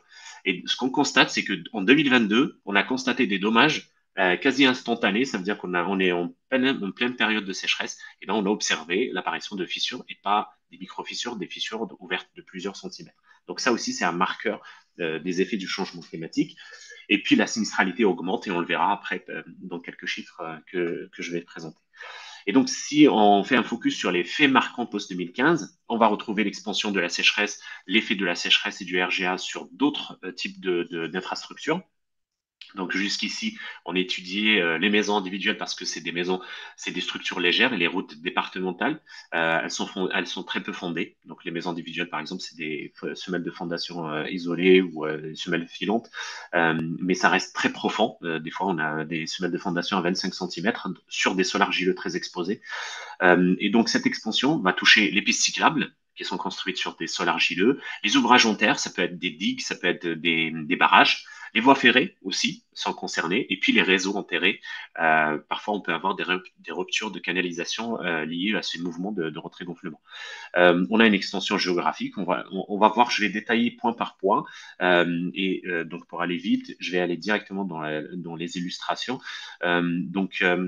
Aujourd'hui, il y a une cartographie d'exposition au risque de retrait-gonflement des sols argileux qui existe et qui est établie par le BRGM. Anciennement, c'était une carte de susceptibilité, c'est celle que vous voyez à gauche, qui tenait compte uniquement de la géologie du sol, alors que celle de 2020, et qui est toujours en vigueur, elle tient compte à la fois de la susceptibilité, c'est-à-dire de la géologie des sols, mais aussi de la sinistralité, qui vient des maisons individuelles et donc du régime des catastrophes naturelles.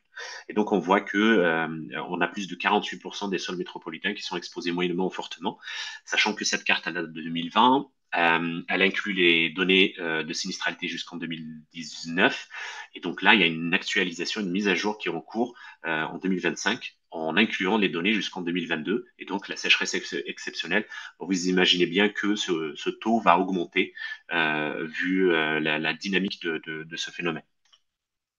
Ensuite, en termes de chiffres au niveau des maisons individuelles, jusqu'en 2017, on recensait 4,3 millions de maisons potentiellement très exposées. Et puis, en 2021, le dernier recensement en vigueur par le ministère de l'Écologie recense plus de 10,4 millions de maisons très exposées. C'est en termes de pourcent, on est à 54%.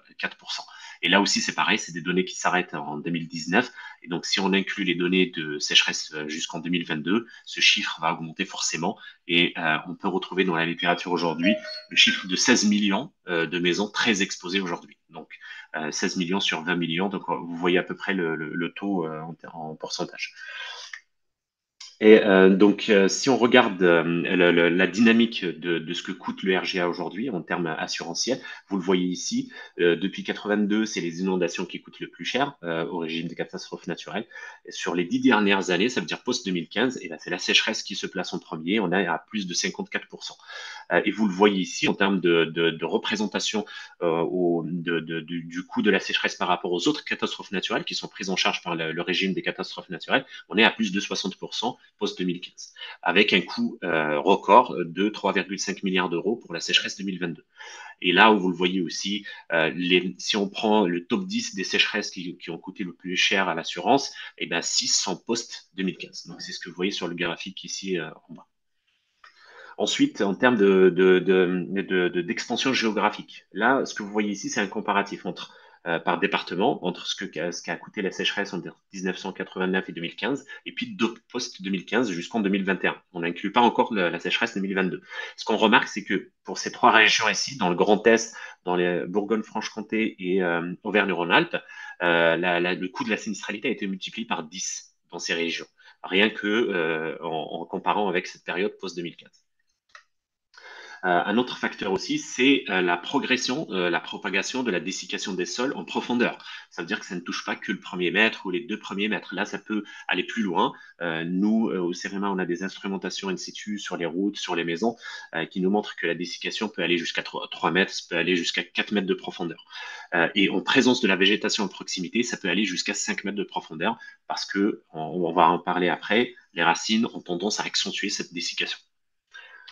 Et puis un autre facteur aussi, c'est en termes de quelles zones sont exposées en France. Eh ben, moi, je réponds souvent France métropolitaine, même si les zones de montagne et la pointe bretonne ne sont pas concernées, ça reste toute la France métropolitaine qui est concernée. Et là, on le voit ici. Ça, c'est pour montrer que sécheresse 2022, donc on a plus de 6800 communes reconnues en état de catastrophe naturelle. Vous voyez la répartition ici à gauche, tout ce qui est en vert. Et puis, en termes de départements, on est à 92 départements. Et ce qui est à noter aussi, c'est qu'il y a 3 départements qui ont connu une reconnaissance CatNat au niveau de leur commune pour la toute première fois de l'histoire. C'est les Côtes d'Armor, Finistère et la Corse du Sud. C'est pour dire de la dynamique de ce phénomène. Ensuite, si on regarde projection à horizon 2050, ça c'est un rapport de la CCR, c'est la Caisse centrale de réassurance, qui montre que, vous le voyez ici en fonction des scénarios qu'il faudrait actualiser aujourd'hui avec la TRAC, mais que toute la France métropolitaine est concernée, avec des augmentations parfois dans certains départements de plus de 200% à horizon 2050. Et puis un chiffre aussi de France Assureur, ce qu'a coûté la sécheresse dans le régime des catastrophes naturelles, 13,8 milliards d'euros jusqu'en 2020, ce qu'elle va coûter entre 2020 et 2050, c'est multiplié par 3, on est à 43 milliards d'euros en termes de projection. Et puis, ce qui est intéressant aussi de partager avec vous, c'est une enquête d'opinion. D'ailleurs, je n'ai pas l'habitude de voir des enquêtes d'opinion sur le sujet, qui a été réalisée en 2024 par OpinionWay pour HomeServe, sur un échantillon de 1100 personnes, de propriétaires. Quand on leur pose la question si ils connaissent le RGA, les conséquences sur le bâti, que peut avoir sur leur maison, qui est leur patrimoine, vous le voyez ici, il y a seulement 19% qui répondent que oui, ils connaissent le phénomène et que ils travaillent à l'anticiper, à l'adapter, à adapter. Et puis on le voit ici, quasiment 50% qui ne se préoccupent pas encore du sujet. Et puis il y a 30% qui ne connaissent même pas les conséquences que peut avoir ce phénomène sur le RGA. Et donc là, c'est un manque d'information et de sensibilisation à l'échelle nationale. Et surtout, ce qui découle de ça, c'est le manque de prévention qui permettrait de réduire la vulnérabilité du bâti. Donc, si on revient sur l'impact du RGA sur, par exemple, les bâtiments, il faut considérer l'ensemble. Ça veut dire qu'il y a le sol qui subit le phénomène, et ensuite il y a la structure, c'est comment elle a été construite, comment elle a été dimensionnée, comment elle a été fondée. Et puis, le plus important aussi, c'est les facteurs de l'environnement proche. Le facteur de l'environnement proche, il y a 2 principaux. C'est la présence de la végétation et la gestion des eaux. Toutes eaux confondues, que ce soit les eaux pluviales, que ce soit les eaux usées aussi à travers les réseaux. Donc tout ça, il faut le prendre dans son contexte global. Ça a un impact sur l'accentuation du phénomène et ses répercussions sur le bâti. Donc là, quelques origines des dégâts. On peut avoir, par exemple, une mauvaise gestion des eaux. Ça va être la descente de gouttière qui n'est pas gérée. Et donc, on va avoir une infiltration importante au niveau des fondations. Et ça, c'est préjudiciable vis-à-vis de ce phénomène. La présence de la végétation à proximité, des arbres à maturité qui sont de 10 mètres, par exemple, de hauteur, qui sont à quelques mètres de la façade, ça va avoir un impact parce que les racines ont tendance à aller chercher l'eau là où elle se trouve, sous les fondations, là où il y a de l'humidité pendant la période de sécheresse, et donc ça va accentuer davantage le phénomène. Et puis il y a les facteurs de défaut de construction, ça peut exister aussi.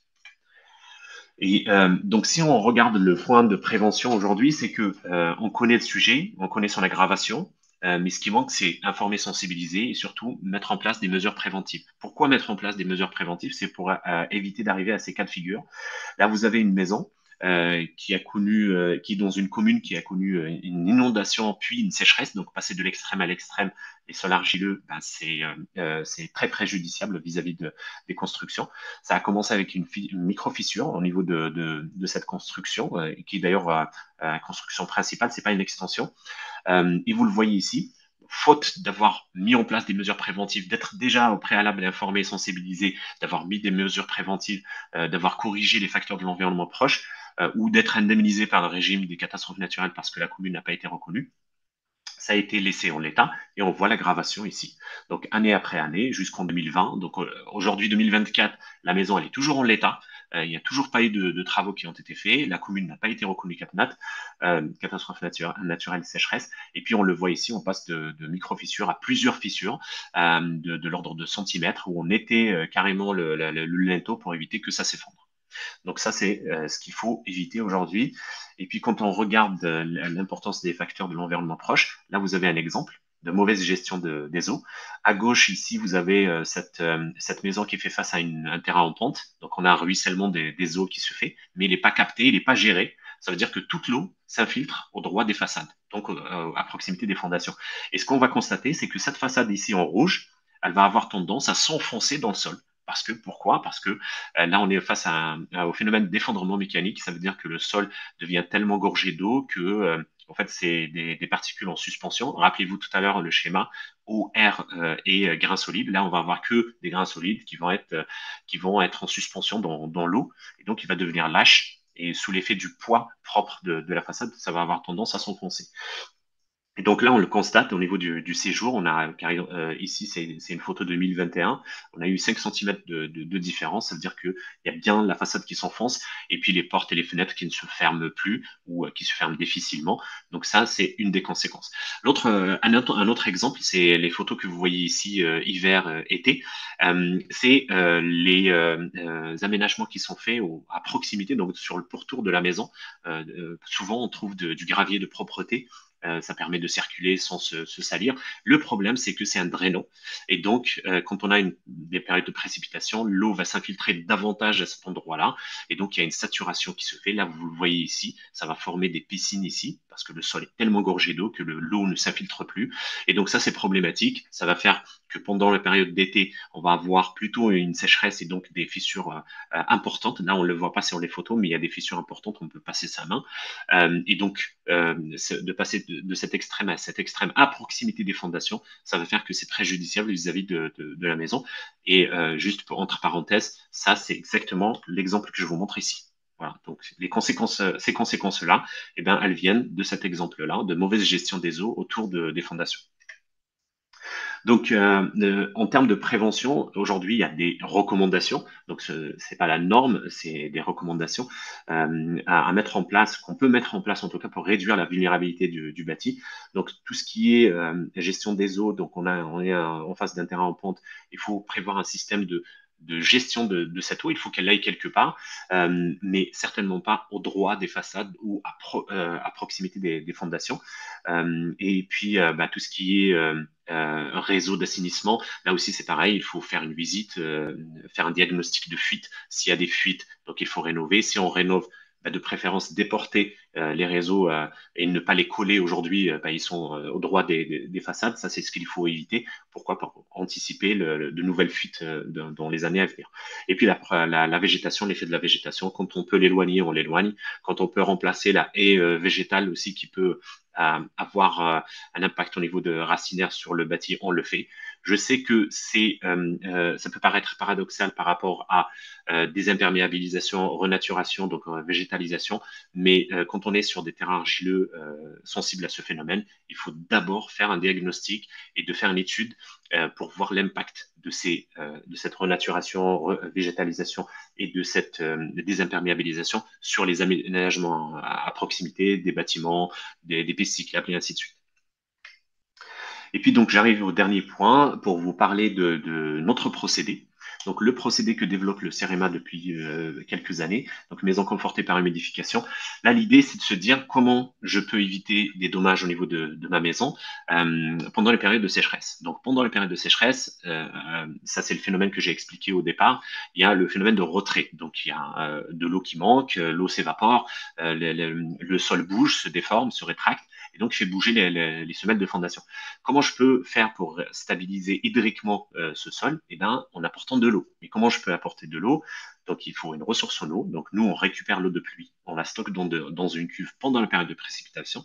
Et pendant la période de sécheresse, on a des capteurs ici à proximité des fondations qui nous indiquent à quel moment le sol devient sec. Et donc, il y a un phénomène de retrait qui augmente. Il y a un risque que ça bouge.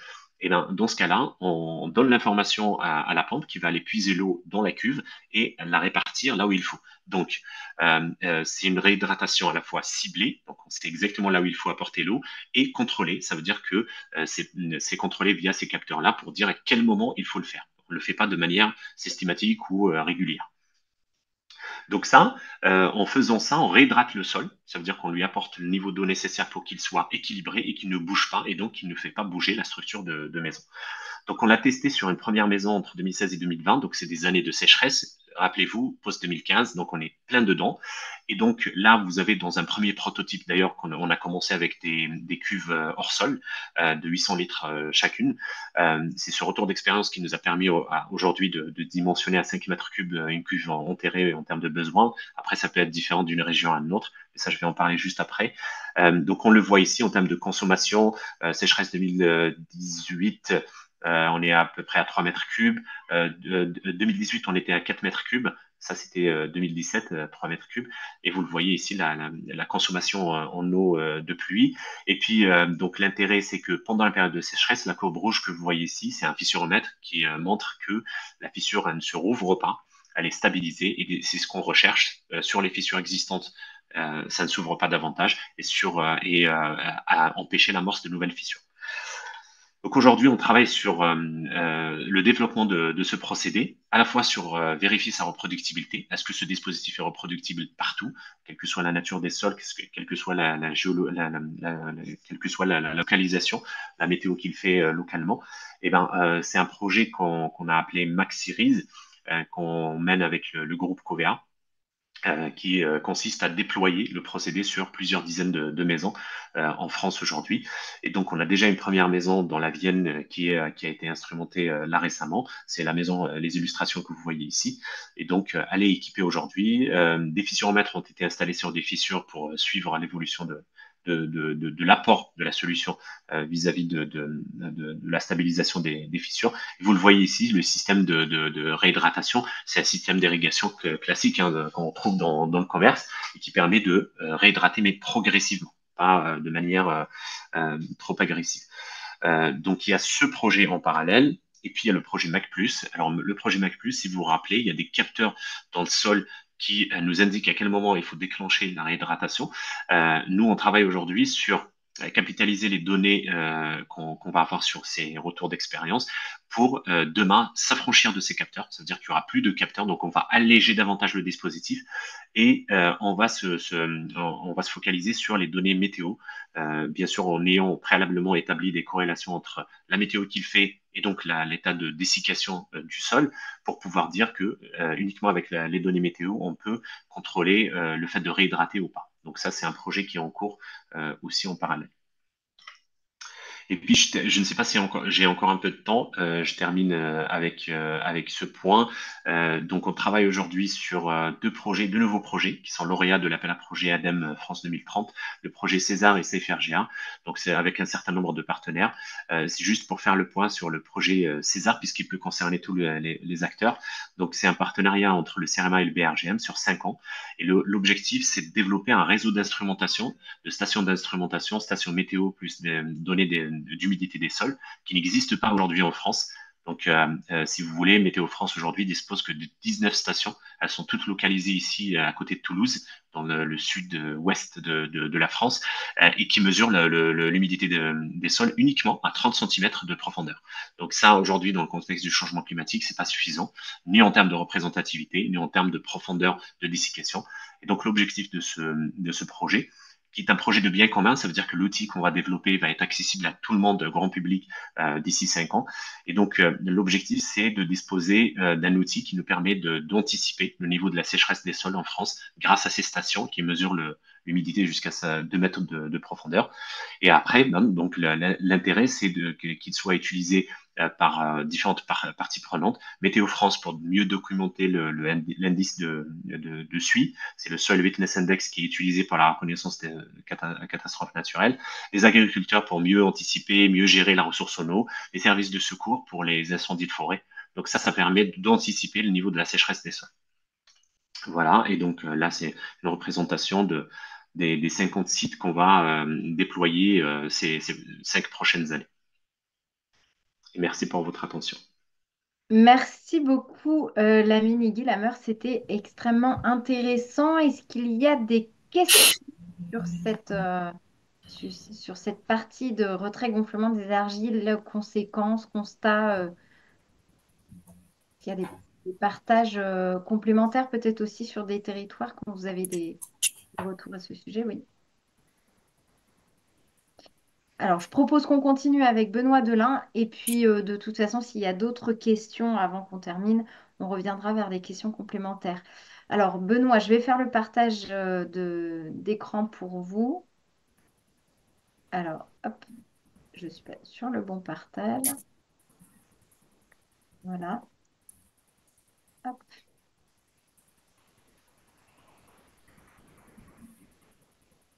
Alors, est-ce qu'on a le bon partage? Là, tout ça. Je vous laisse commencer et puis le partage va arriver correctement, il n'y a pas de souci. Ça marche. Merci beaucoup, Lucille. Benoît Delin, CNATP. Je suis venu pour… déjà, je remercie Jérémy de m'avoir invité pour ce webinaire, pour vous parler de Calipuy. On est complètement, je dirais, raccord avec ce qu'il vient de dire précédemment, puisque d'une certaine façon, Calipuy, c'est un peu la réponse de la filière pro, de la filière des professionnels à tout ce qui vient d'être évoqué. En gros, si je devais résumer, c'est un peu récupérer, stocker et gérer l'eau de pluie, ben oui, mais pas avec n'importe qui. C'est un peu ça l'idée. On le voit bien, hein, c'est quand même très technique. Et donc, c'est pour ça que nous, on s'attache vraiment à monter en compétence nos professionnels sur ces différentes thématiques. Alors, Calipuy, c'est géré par une marque qui s'appelle, enfin, c'est une marque, pardon, qui est gérée par une association qui s'appelle Essor Durable. Alors, Essor Durable, en fait, c'est regroupe, si vous voulez, trois entités, hein, le réseau CAPEB CNATP, puisque en fait, nous, CNATP, nous avons été créés il y a plus de 30 ans par la CAPEB pour la spécificité des métiers de l'aménagement extérieur, que ce soit paysagiste ou travaux publics. Et puis, on retrouve donc au sein d'Essor Durable la TEP. Hein, Jérémy vous a expliqué les activités de la TEP précédemment. Donc voilà, c'est vraiment, je dirais, l'association à la fois des installateurs et également des acteurs de traitement de l'eau à la parcelle sur cette thématique de la gestion de pluie. Calipuy, en fait, c'est une marque qui a été créée en 2008, qui avait été notamment par rapport à la loi sur l'eau, et puis qui a connu son plein essor aussi grâce au crédit d'impôt à l'époque. On a relancé ça l'année dernière. Et puis là, cette année, on est vraiment en plein développement en 2024 avec plus d'une cinquantaine de sessions de formation et on approche une centaine de labellisés. Lucille, si vous voulez bien descendre un tout petit peu. Merci.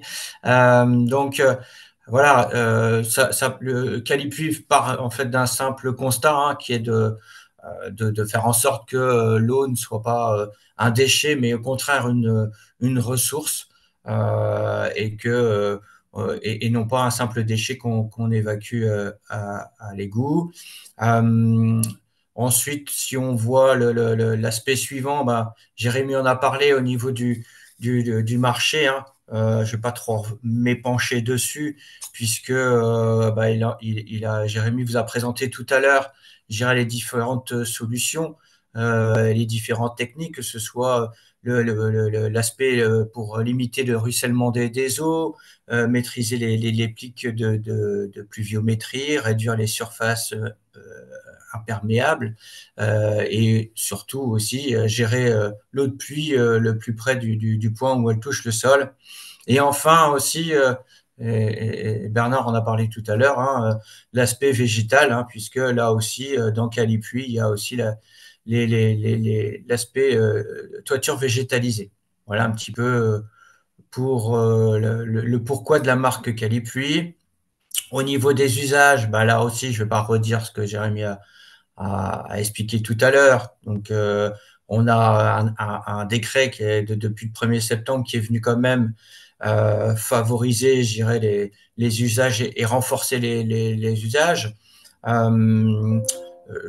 Moi, je m'arrêterai peut-être aussi sur finalement un exemple qui est dont a parlé un petit peu Jérémy, mais et qui n'est pas sur la parcelle finalement, c'est les établissements dits sensibles, hein, puisque bah oui, le décret permet aujourd'hui d'utiliser l'eau de pluie dans les établissements dits sensibles, dans les écoles maternelles, etc. Et donc, ça, je trouve que c'est quand même une bonne avancée avec, bah oui, par contre, ça, on en a parlé tout à l'heure, un aspect réglementaire, un aspect déclaratif qui n'est pas à négliger. Et donc ça, pour nous, nos professionnels, on insiste beaucoup là-dessus au niveau de la formation aussi, parce que c'est vraiment un élément très important.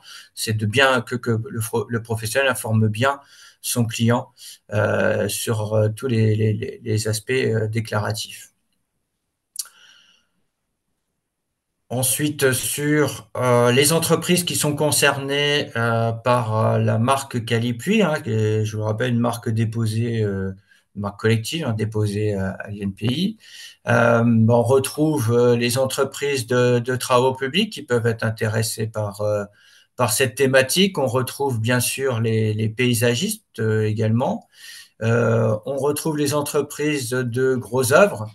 Et puis également les entreprises de plomberie, notamment sur l'aspect raccordement. Et là aussi, je dirais que c'est venu vraiment se renforcer avec le nouveau décret, puisque tout à l'heure on parlait de disconnecteurs.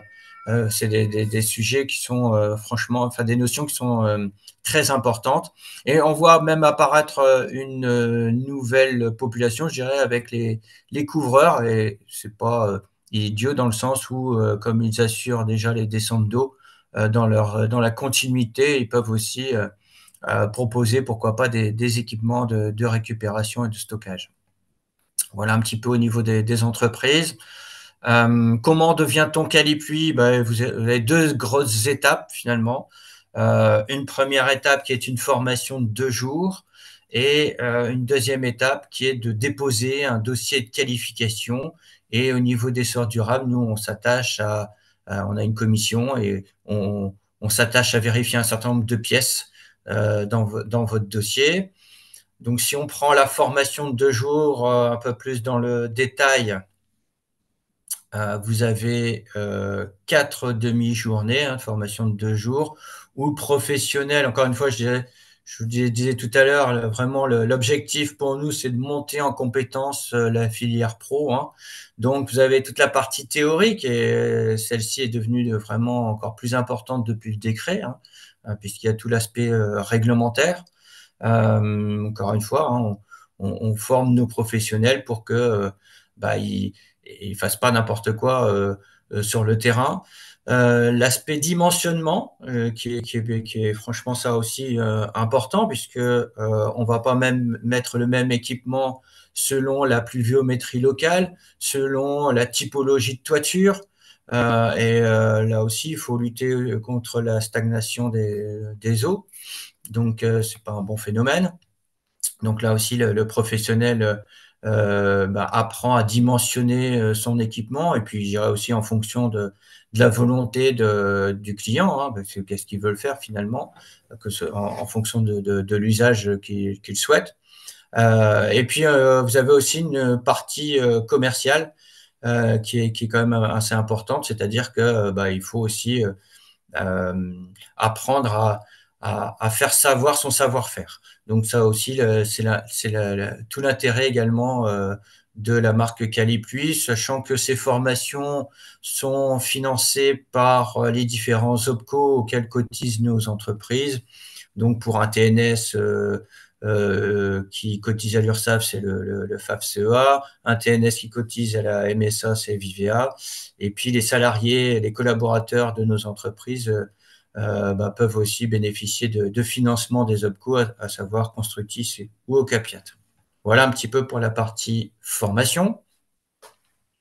Ensuite, donc, on a un dossier d'attribution après la formation. Donc, le professionnel doit nous envoyer ça. Alors, pour ce faire, généralement, il passe par sa CNATP ou sa CAPEB locale avec que ce soit les correspondants techniques ou les correspondants formation qui interviennent dans les différentes sessions pour déposer ces dossiers et expliquer un peu le pourquoi de la marque Calipuy, parce que, encore une fois, je le rappelle, il y a bien 2 étapes et donc le fait de suivre la formation ne suffit pas pour être Calipuy, il faut derrière déposer un dossier d'attribution. Et donc, vous voyez, on a les différentes pièces, que ce soit immatriculation, déclaration URSSAF, etc. Mais aussi, dans le dossier d'attribution, le professionnel va mentionner ce pourquoi il veut être Calipuy. Donc, on retrouve finalement les ouvrages que a mentionné Jérémy tout à l'heure au niveau des différents usages. Donc, que ce soit la plomberie, les seaux, les drains, les cuves en surface, les cuves enterrées, les puits enterrés, le pavage drainant ou la toiture végétalisée. Donc voilà, le professionnel va mentionner tout ça. Voilà, ça c'est une pièce très importante. Je dirais que c'est finalement dans le dossier quasiment la plus importante qui généralement occasionne les seuls cas de rejet de dossier, c'est l'assurance. Parce qu'au niveau de la commission d'essor durable, de la commission Calipuy, on va vraiment s'attacher à regarder que le professionnel est bien assuré pour justement les ouvrages qu'il a mentionnés dans son dossier. Parce que, alors c'est pas pour l'embêter, c'est juste pour une question de sérieux vis-à-vis de son client, mais même aussi de protection de son entreprise. Donc, on regarde vraiment que le terme récupération et stockage des eaux pluviales figure bien si c'est ça qu'il veut faire. Pareil pour le plombier ou la toiture végétalisée. Enfin voilà, par rapport à la déclaration d'ouvrage, on regarde bien que l'assurance décennale est en adéquation par rapport à ça. Donc ça, c'est un élément important. Au niveau des aides, on voit bien que dès qu'il y a des aides incitatives au niveau des collectivités locales, celles-ci contribuent à des demandes de travaux de particuliers. Alors, je vous ai mis 2 exemples, en région Île-de-France et dans le département des Bouches-du-Rhône. D'ailleurs, dans les Bouches-du-Rhône, l'aide, il y a également une aide de la région PACA. Et pour vous donner un exemple, en Bouches-du-Rhône, depuis qu'ils ont mis, d'ailleurs, ils mentionnent Calipuy dans leur référentiel, et ça a occasionné chez nous, au niveau du site calipuy.fr, quasiment 60 demandes de travaux depuis le début de l'année, rien que sur ce département des Bouches-du-Rhône qu'on relaye à notre structure locale. Donc, on voit bien que c'est vraiment un levier très important, le fait qu'il y ait des aides incitatives des collectivités locales par rapport à cette thématique. Donc voilà. Sur également l'idée que les entreprises puissent travailler ensemble. Tout à l'heure, je vous parlais des établissements dits sensibles. On peut imaginer que vous puissiez avoir sur une école maternelle un TP qui vienne mettre son équipement, enlever l'aspect bitumeux, le paysagiste qui vienne végétaliser tout l'environnement extérieur, et enfin le plombier qui vienne raccorder le tout. Et donc, le fait d'avoir plusieurs entreprises Calipuy qui peuvent intervenir sur un même chantier, ça peut être aussi un élément intéressant. Et encore une fois, d'où l'idée de les faire monter en compétences et de montrer leur savoir-faire. Voilà, juste pour vous dire que aussi on a des outils, que ce soit des autocollants, etc. Mais le professionnel peut participer à des salons avec notamment des roll-up qu'il peut récupérer au sein de sa structure locale pour encore une fois l'aider, comme je disais précédemment, à faire savoir son savoir-faire. On retrouve l'ensemble de ces informations sur notre site www.calipuy.fr. avec à la fois des informations techniques, mais également si un particulier veut rentrer en contact avec un professionnel, il passe par nous et comme ça on redépose sa demande directement au département et aux professionnels concernés. Voilà, je vous remercie de votre attention. Merci beaucoup, Benoît Delin. Effectivement, c'était intéressant, excusez-moi, de voir tout ce qui était mis en place autour de ce label. Est-ce qu'il y a des questions ou des partages, des remarques complémentaires, peut-être même entre vous au niveau intervenant? Moi, j'avais une question, effectivement. Je voulais savoir combien vous aviez de personnes qui s'étaient engagées dans cette démarche et qui sont labellisées aujourd'hui. On a eu à peu près une soixantaine de sessions de formation. Alors, elles n'ont pas toutes été maintenues, en toute honnêteté. Mais aujourd'hui, on arrive à 100 calipuis sur le territoire. On arrive à avoir un maillage de plus en plus étoffé sur tout le territoire national. Ouais. Mais comme je disais, on s'efforce à faire en sorte que nos stagiaires passent aussi le pas de la qualif, ce qui n'est pas toujours le cas. Donc, voilà. J'ai pas compris le dernier aspect là, excusez-moi. C'est quoi ça? Ben, en fait, si vous voulez, pas mal de professionnels suivent la formation, mais ne franchissent pas forcément le pas sur le dossier D'accord. dossier de qualification, vous voyez. Donc, c'est là aussi où on a encore un travail à faire. D'accord. Vous avez mentionné sinon plusieurs corps de métier. Et je voulais Oui. savoir lequel était. Est-ce que c'est les 100 c'est réparti dans les différents corps de métier ou il y a un corps de métier dont 100 qui Aujourd'hui, s'investit? on a pas mal d'entreprises de TP, mais on commence à avoir de plus en plus d'entreprises de plomberie qui y viennent. Et je pense que ça va être encore plus le cas, enfin je sais pas, hein, c'est parce ce qu'en pense Jérémy, mais avec le nouveau décret, je pense que les plombiers vont de plus en plus aller aussi sur cette thématique. Si. Merci pour les échanges. Dans tout ce qui a été échangé, alors je ne suis pas aussi fine connaisseuse de la thématique que Marie l'aurait été pour poser des questions complémentaires, mais dans tout ce qui a été évoqué, quel est le lien avec les plans locaux d'urbanisme, par exemple? Je ne sais pas qui d'entre vous va avoir les éléments de réponse. Bah, il y a un lien fort dans les documents d'urbanisme avec finalement la partie qu'a présentée Bernard, maîtrise du ruissellement, où effectivement ce sont les collectivités. Aujourd'hui, on n'a pas un cadre réglementaire national, comme on a un cadre réglementaire de l'usage finalement. Il n'y a pas un cadre réglementaire national de la gestion intégrée des eaux pluviales. Et aujourd'hui, c'est bien chaque collectivité, en fonction de son contexte local, qui prend sa propre réglementation. Il y a différentes échelles de la collectivité, hein, du SAGE jusqu'au PLU, au travers des SCOT et autres documents d'urbanisme, règlements d'assainissement qui permettent d'inciter la pratique. Et ce qu'on sait aujourd'hui, malgré tout, c'est qu'on a un mouvement qui va vers le déraccordement, vers la désimperméabilisation et la gestion de l'eau, la gestion des eaux pluviales au plus près de là où elles tombent, et un objectif aussi de rendre ces pluies 100% utiles. Donc, qui rejoint la notion de la récupération. Et peut-être ce qu'on fait un peu le premier pas, je dirais, il y a quelques années de cette politique-là, c'est le plan Paris-Pluie, et qui a fait maintenant aujourd'hui des petits un peu partout, ou sur Rennes, sur toute taille de collectivité, finalement, aujourd'hui, les documents d'urbanisme intègrent bien cette problématique-là. D'accord. Merci Jérémy Sténinger. Lamine Iguilamer, vous vouliez réagir? Non. Non, non, non, pas.